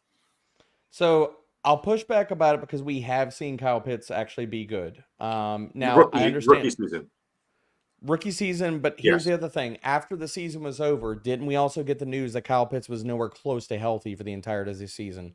And his knee injury was worse than what we were led to believe walking into that year.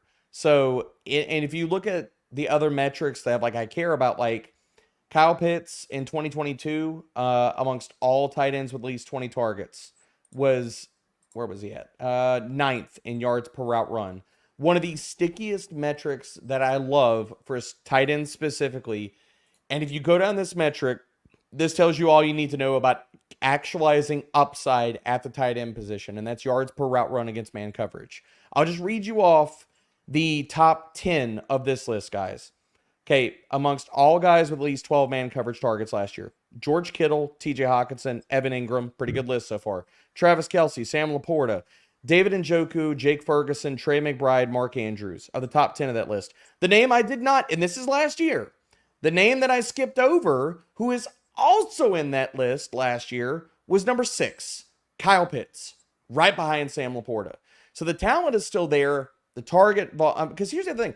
I'm kind of surprised to hear this out of you, Disco. Only you're in on Drake London and the quarterback upgrade, but you're not in on Kyle Pitts, who's flashed just as much upside in his short career on various efficiency metrics. So I'm just going to ask, I need you to love Kyle Pitts just a little bit more. I will be contrarian and draft Kyle Pitts, but at ADP, I will never, ever take Kyle Pitts. Okay. If he falls, I will get exposure. But at ADP, I cannot do it because if we're looking at the schematic system that comes in, it also doesn't favor targeting the tight end position a lot with Robinson coming in. Historically, Robinson and those offensive schemes that he's come from the Sean McVay tree, they like to favor the wide receiver more, which has me more bullish on Drake London. Both of them are unproven. One guy's proven to be, a bit of a bust and not going to get as much volume as we'd like, whereas one guy's promised a heck of a lot of volume because we've seen it historically with the same scheme in the coaching tree. Is Pitts a tight end, or is he really just a wide receiver playing tight end? Jimmy Graham. I'm only going to ask you that because in his career, he has a 19.9% inline percentage. Is he really a tight end, or is he just a wide receiver that happens to be playing tight end? So say he's a slot. Okay, so say he's a slot, or say he's a wideout. 49% slot rate over his career. I agree with that. 58% last year. Where he stands out is size, speed. Mm-hmm. He is not an incredible route runner. Okay. He is not an incredible route runner. Now, obviously, in the NFL, everybody's got to be good at running routes, especially if you're a receiver. But he doesn't do anything special other than being a deep play threat. Right. So I think he'll get his chunk plays. I think he'll get receptions. I think he'll get a couple of touchdowns. But where we currently have him, it's way too inflated. Bengal, I saw your hand up. Talk to me, buddy. Because this is a good conversation. Yeah, yes. The court would like to acknowledge Bengal had his hand up. Yeah. Who would you rather this year? Kyle Pitts or let's say Tyler Conklin? Oh, good Lord. Pitts. Hands down. Pitts, right. Easily. Okay, cool. So let's go back to 2021. The last time sucks. I'm going to say the last time Kirk Cousins did not have TJ Hawkinson, right, was 2021. So let's go back to 2021, shall we? So 2021, we ended up having Tyler Conklin, who was probably the number 2 or number 3 wide receiver or receiving option on the Vikings with 600 receiving yards from Tyler Conklin. He had 61 receptions for 593 yards and 3 touchdowns. So he's less athletic. He's not even close to the talent, and he's still got a tight end to almost 600 yards receiving with 61 receptions. If you don't think that Kyle Pitts can even, he's up there at least 900 receiving yards at least. He's like double the stat wise of what Tyler Conklin could ever be. And if Kirk Cousins can do that with Tyler Boo Boo Bear Conklin, he's going to do good with Pitts. So I'm high on Pitts. I just want to let you know, you said what's the last time he did anything with a tight end? 600 yards is pretty good for a tight end nowadays. Okay, so pretty good for a tight end is pretty good for a tight end. 600 yards, okay? If that's the metric, if that's the baseline. I mean, is that worth pick 61? Because once again, it's about value. It's not about situation. It's about value. Is that worth pick 61? In my opinion, respectfully, I respect your opinion. I don't think that kind of floor is worth what. I think Kyle Pitts, the only way he gets 600 yards is if he's hurt for like a large, substantial portion of the season. That's what I'm saying. So, it's not worth 600 yards. But if you think Kyle Pitts is going to put up Tyler Conklin numbers with the skill gap, man, if that's his floor, bro. I'll say this, Disco. If you're not in on Pitts, and you're fading Pitts at his cost, and again, like you're not big on the skill set, I understand it.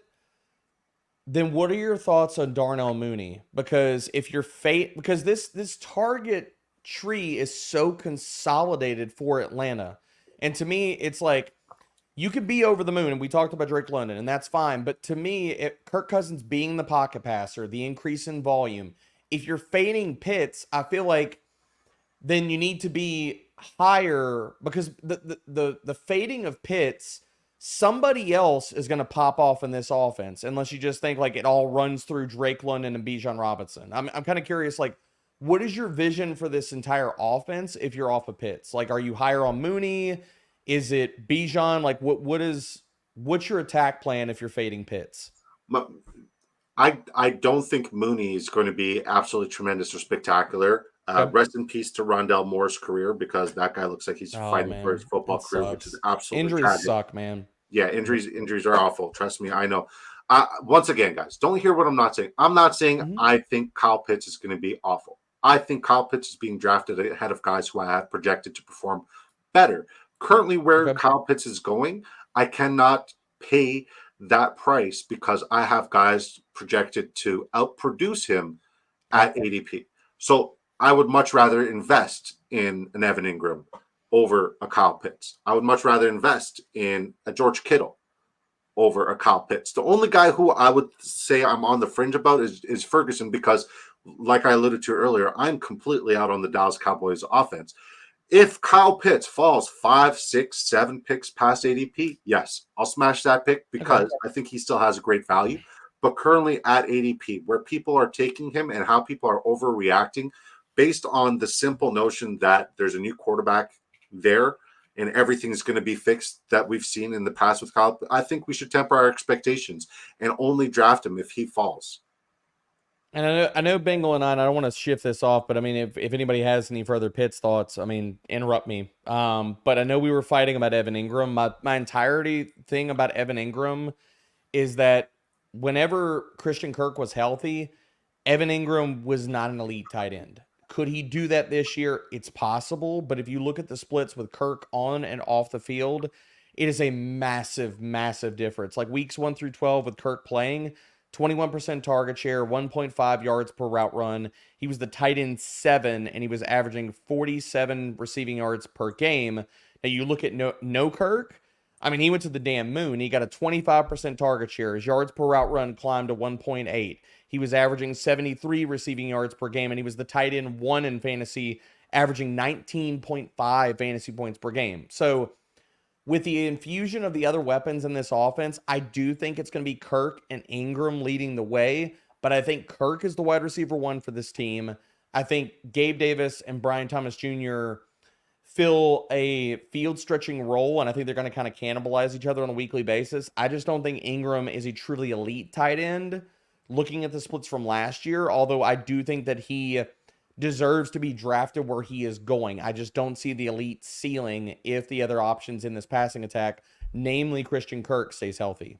Oh yeah, I mean I'm right there with you too. It's just that Evan Ingram, like we said last year, even though it wasn't like Christian Kirk's team last year. I mean, Evan Ingram obviously was the number 1 tight end by over 20 targets. I mean, he had 140 something targets, whatever the case is. And so if you go back a year prior to that, even when Christian Kirk was the man, you still got Evan Ingram as probably the 5th. I think it was the 5th tight end in targets at 98 targets, something like that, right under 100. I think volume is definitely king, and it's all going to be pivoted on, is Brian Thomas Jr. that guy? Is he him? And I think he can be him. So while I do think that, yes, Brian Thomas is going to get his sheer volume alone, you don't really get that kind of volume for anybody else. And even what, I mean, we had Tyler Higbee, he's no longer in even a question. TJ Hawkinson, he's going to be missing some time. So the only person that was actually getting more targets was Pat Freiermuth, Mark Andrews, and Travis Kelce in 2022 when Christian Kirk was the man. So why I think he's elite is because it's rare to get a tight end that's going to get you 100 plus targets in a season, and I think he's one of them. That's why I put him in my elite category.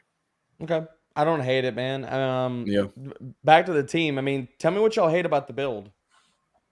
Oh yeah, let me see right what here. You like, what you have probably one of my best tandems out there. The Jaden Daniels and Terry McLaurin. I think they are going to freaking tear it up. My thing is your running back room scares the balls out of me, right? It could be amazing. And the good thing is because you have Christian McCaffrey, who's on the Madden cover, which I don't believe in, but it is what it is. You only need one other running back, right? Because Christian McCaffrey is going to be one of your guys. So you only need one other running back to go off because you're not dependent on your running back going into your flex. So, right? So you're only looking for one more. The only thing I would say on the caveat is that is your other running backs are injury-prone Achane, injury-prone Dobbins, injured Lloyd right now, Khalil Herbert, and injured Miller. So as long as they can stay healthy, this could be a killer lineup because you only need one of these guys to be healthy for you to be completely relevant in cashing. I like your wide receivers quite a bit. I mean, Javon Baker, I think, will be the number 1 wide receiver for the New England Patriots. I think he beats out everybody else. People, they forget. Or Javon Baker was with Drake May at the University of Alabama before they split their ways, one going to UCF, one going to North Carolina. People don't know that there's already a little bit of chemistry there. They don't really know about all that. I think Javon Baker's electric. I like your quarterbacks, even though Caleb Williams, I'm not very high on him. I have Jaden Daniels as my number 1 rookie. Caleb Williams is my number 2. But you went straight on rookies. Hopefully one of those guys gets the job. And Johnny Wilson, I see you had him there. I think he ends up as a tight end for the Eagles myself. That's another hot take for me. But yeah, I like your team, man. I would say like fringe B+ or A-. I didn't want to be too nice to you on this and give you an A, but I was like, man, I really like the team. So it is good. And to explain the running back room, to your point, you're only starting 2. Yep. And when we're investing in early round picks, if they get hurt or they suck, you're screwed anyway. You might as well just burn the injury. Yep. Burn the entry. Yep. So when you're making those picks in the early rounds, and like I did with the stand of going RB, all I'm saying with that bet, and we talked about it earlier about drafting like you are right. Correct. I am drafting like CMC and Devon Achane are both top 5 running backs this year. Yep. If they stay healthy and they pay off on that, I am golden. If they get hurt, I am screwed. There is no 2 ifs, ands, or buts about it. So if they stay healthy, we're moonwalking into money here. Okay. Yeah. But again, that's why I drafted them where I did. I made the bet on those 2, and then I punted the position, filled it out with guys, looked at bye weeks and stuff like that. Because if they are sunk, the entire team's sunk. I mean, just go ahead. Like, there's no point of even worrying about the team if CMC doesn't replace, like, doing what he does, drafting him first overall, and Devon Achane, another home run swing. If they don't pay off, I'm screwed anyway. So just making the bet that I'm drafting like I'm right. I love it, man. I do the same thing. Yep. Well, I mean, to be honest, that's the way people should be drafting. Yeah. The way that you're investing in the equity that you invest in those early round picks should be like telling the story of the rest of your build. Like kind of what we were talking about earlier. Like, don't draft 2 top tight. Like, don't draft like I understand like bully tight end, but like, don't draft a mid-round tight end and then back it up with another mid-round tight end. Like, don't hedge like that, like the end of an elite tier. Or if you draft an elite quarterback, you're only starting one on a weekly basis. They're never leaving your lineup outside of bye week. So you're not going to double tap quarterback in like the top like 7 or 8 rounds. Like, that makes 0 sense. Yep. So draft like you're right, because if you're not right, your team's screwed anyway. But if you are right, you're winning it. Yep. Yep. So this is a B for me, but it could have been an A. When I look at grades, when I look at rosters, obviously I look at 1, correlation, 2, I look at talent, 3, I look at the possibility of having volume at the wide receiver position, right? So I see you have a double stack with DK Metcalf and Jackson Smith and Jigba, but instead you went with a Drake May and a Javon Baker stack. Even though I think you could have easily gotten away with 2 quarterbacks in this build and just added 1 more wide receiver, I think you could. I think down the stretch, late round pick, if not last pick overall, like even bet on what's the Wolf, Sam Howell, even bet on the Wolf there, right? If you were going to go with a 3rd quarterback, but I personally don't think you needed 3 quarterbacks. I think Jaden Daniels, Caleb Williams, you would have been completely fine there. And I think maybe adding 1 more running back instead of Drake May would have built this roster and made this roster way more unique in terms of roster construction, and it would have given you a little bit more depth. Because yes, you have to draft like you're right, but week 9, you're going to have J.K. Dobbins, Marshawn Lloyd, Khalil Herbert, and Kendre Miller. You're going to rely on one of these guys to pair up with Devon Achane to do well. And that's where I worry, right? I think 1 more running back, no Drake May, that would have been an A+. Everything else is solid. Everything else is spectacular. Love the tight end room. Your wide receivers, especially since you went robust RB off the rip, your wide receivers are elite. It's really, really good. I love the first 2 quarterbacks. As a Patriots fan, I don't think you need Drake May. I love the value. I just don't think you needed him. I only went with Drake May just because I looked at the rest of the wide receivers and running backs that were left on the board, and I wasn't enamored with any of the names.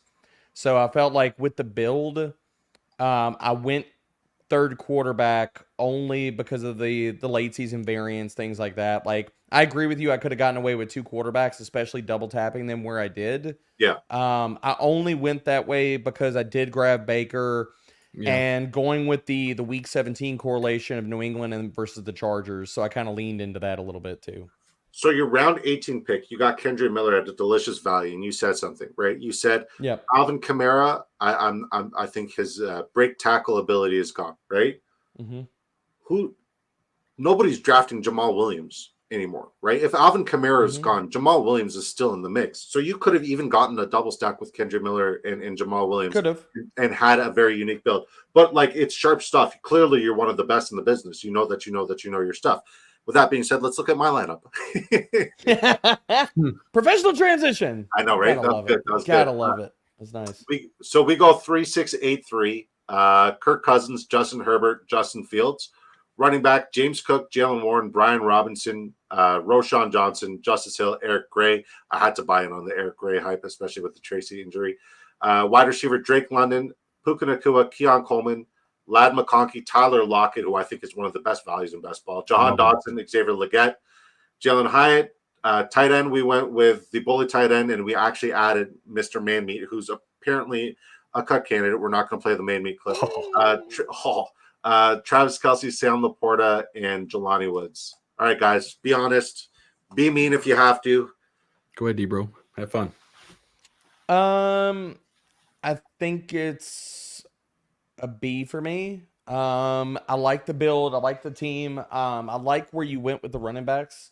In particular, I think James Cook. I haven't drafted a lot of James Cook. Like, I think there's definitely a path for him to be an RB1. I think I'm worried about the touchdown equity, but I think that's everybody's talking point on him. Like, I think he's good where he goes. I see the upside case scenario. I do worry about the goal line work for him.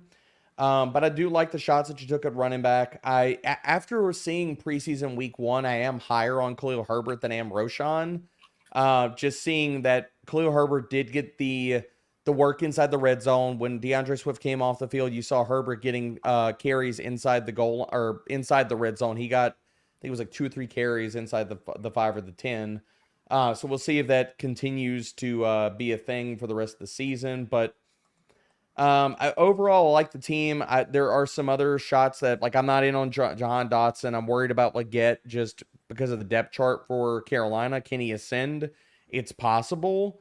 But overall, I like the team. I mean, good stacking options. I would have liked if you went with somebody with Fields, even if it was maybe not going with Jelani Woods late. Maybe, whether it was Darnell Washington or going with another guy like Van Jefferson or somebody just to give you a correlation with Fields. But as late as he is, and really with Fields, you're really playing it for his legs. So, like, I understand going naked there, just depending. But, you do have Jalen Warren. So, again, I don't hate that. But, again, B+ for me.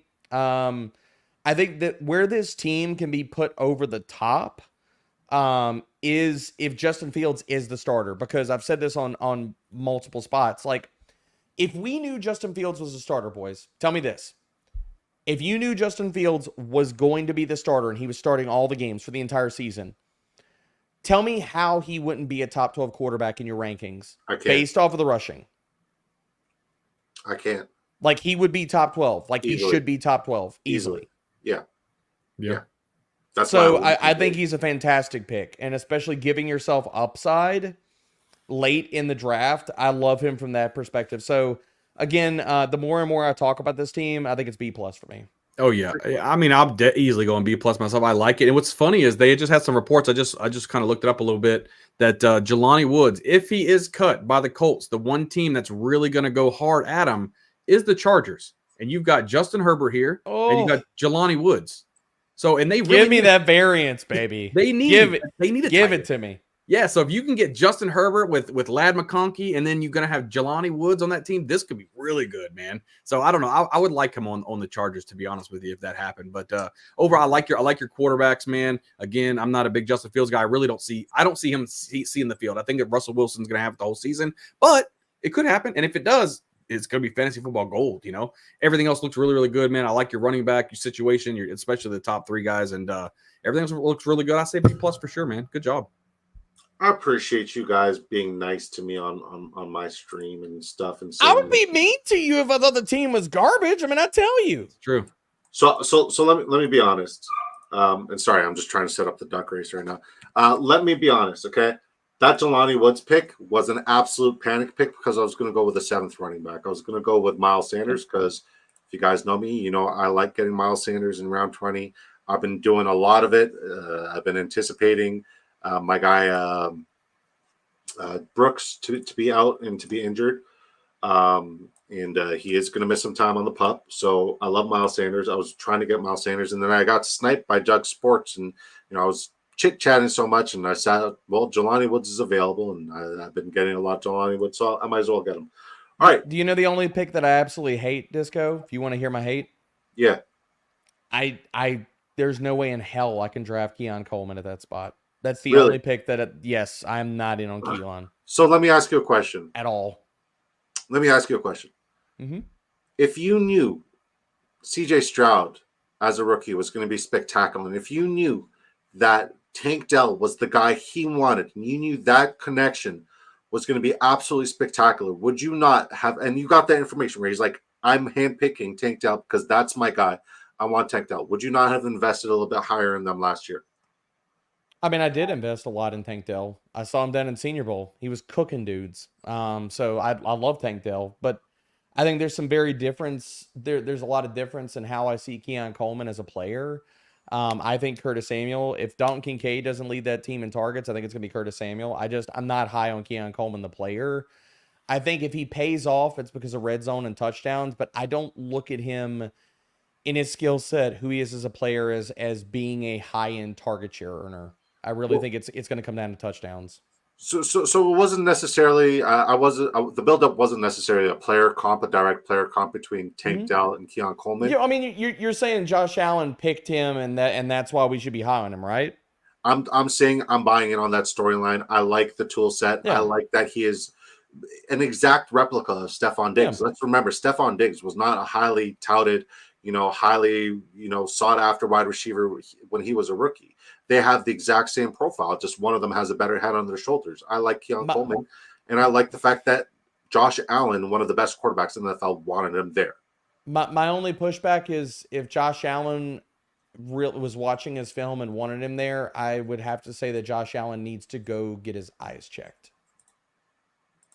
Oh, yeah. shit. Keon Coleman was one of my worst rated rookies when I did a lot of the film. Like, if you look at, he wasn't even a top 12 wide receiver in my rankings.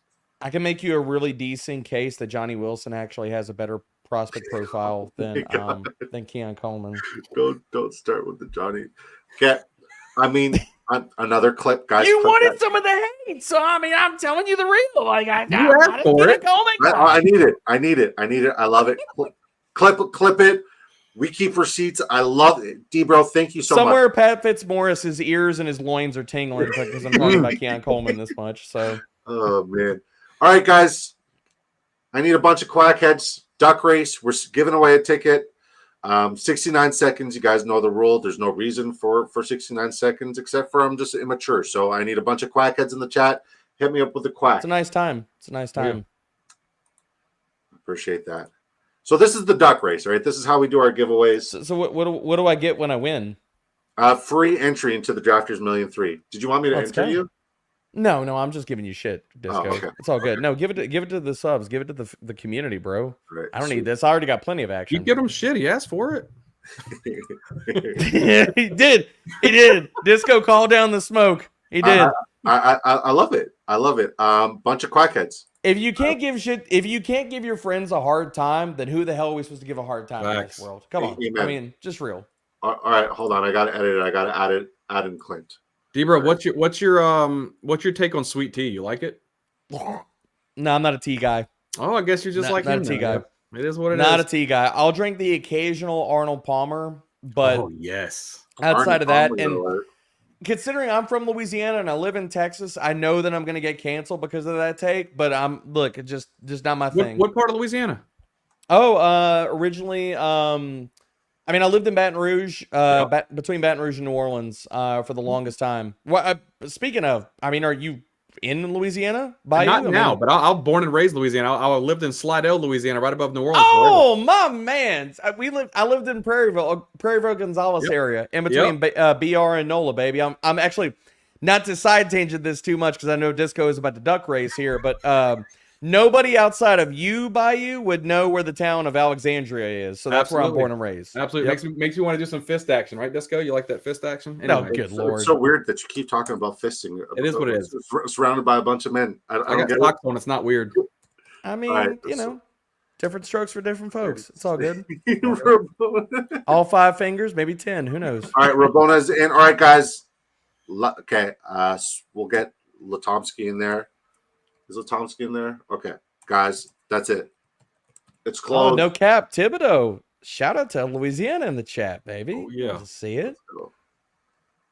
All right, I'll be honest. I don't know anything about Well, that is a totally different part of the world than Canada Disco. So I understand. I get it.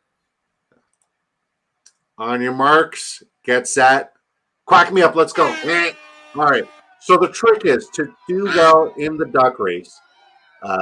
You want to not start off fast. So Will FF Clint. It's gonna get last. Yeah. So if you're hanging out towards the back end, you're in prime position to hit the afterburners and finish really strong. So you want to be at the back of the pack. Like right now, Snowman 089 isn't even on the screen, and everybody's worried about Snowman 089. In this, AP just said, "Did Bayou do this fisting stuff in person?" No, only when we're sleeping. AP, don't worry. I never got fisted in person by Bayou. Yeah, it's not bad. Now at least it makes sense. I did see Bayou carrying around a giant thing of lube everywhere he was going at the expo, but like you won't even feel it. Makes sense.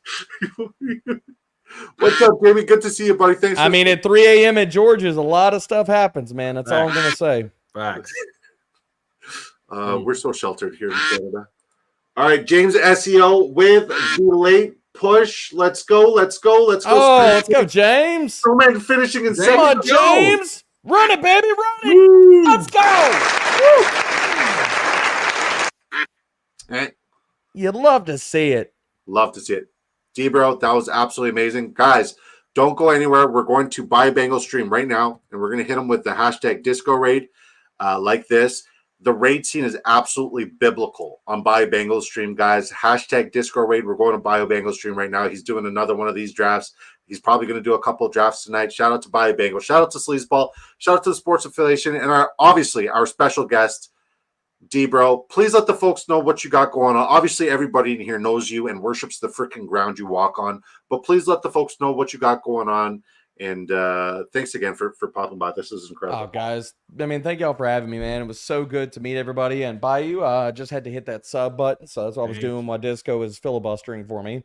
But no, man, good time. I love talking ball with good people. Y'all were fantastic. Get a chance to meet y'all at the expo and stuff, dude. So, I mean, really, this was a treat for me. Getting a chance to chop it up with y'all and talk ball for as long as we've been on this stream. All the interaction with the community and stuff, man. So, I mean, shout out to y'all. Thank y'all for having me. And yeah, all the stuff, all the content's over Fantasy Pros, doing the main pod.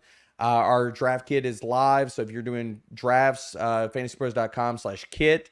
If you are getting ready for the season, I mean, come on. With the #1 leader in the entire fantasy industry and tools and stuff, you want to make it easy. You want to win. You got to be getting up in there. Get to fantasypros.com. And using the mock draft simulator. It's the best one in the business. And we do have Fantasy Fest coming up. So August 19th, we are streaming, I think it's 6 or 7 hours straight. Starts at 3 p.m. Eastern. We have an all-star cast of people, guests. And somehow I got in on the stream. So I will be there kicking off with Joey P and a ton of guests, man. So hop into Fantasy Fest, head to fantasypros.com. It's as many things that I could possibly shamelessly plug in one small segment. Love it, man. And guys, once again, we're heading over to buy Bengal stream. Thanks again, DBro. Disco Ball Nation, thank you guys for tuning in and representing and coming in strong. Until next time, which is tomorrow night at 7 p.m. Eastern time, you guys stay safe. Have a beautiful night. Peace.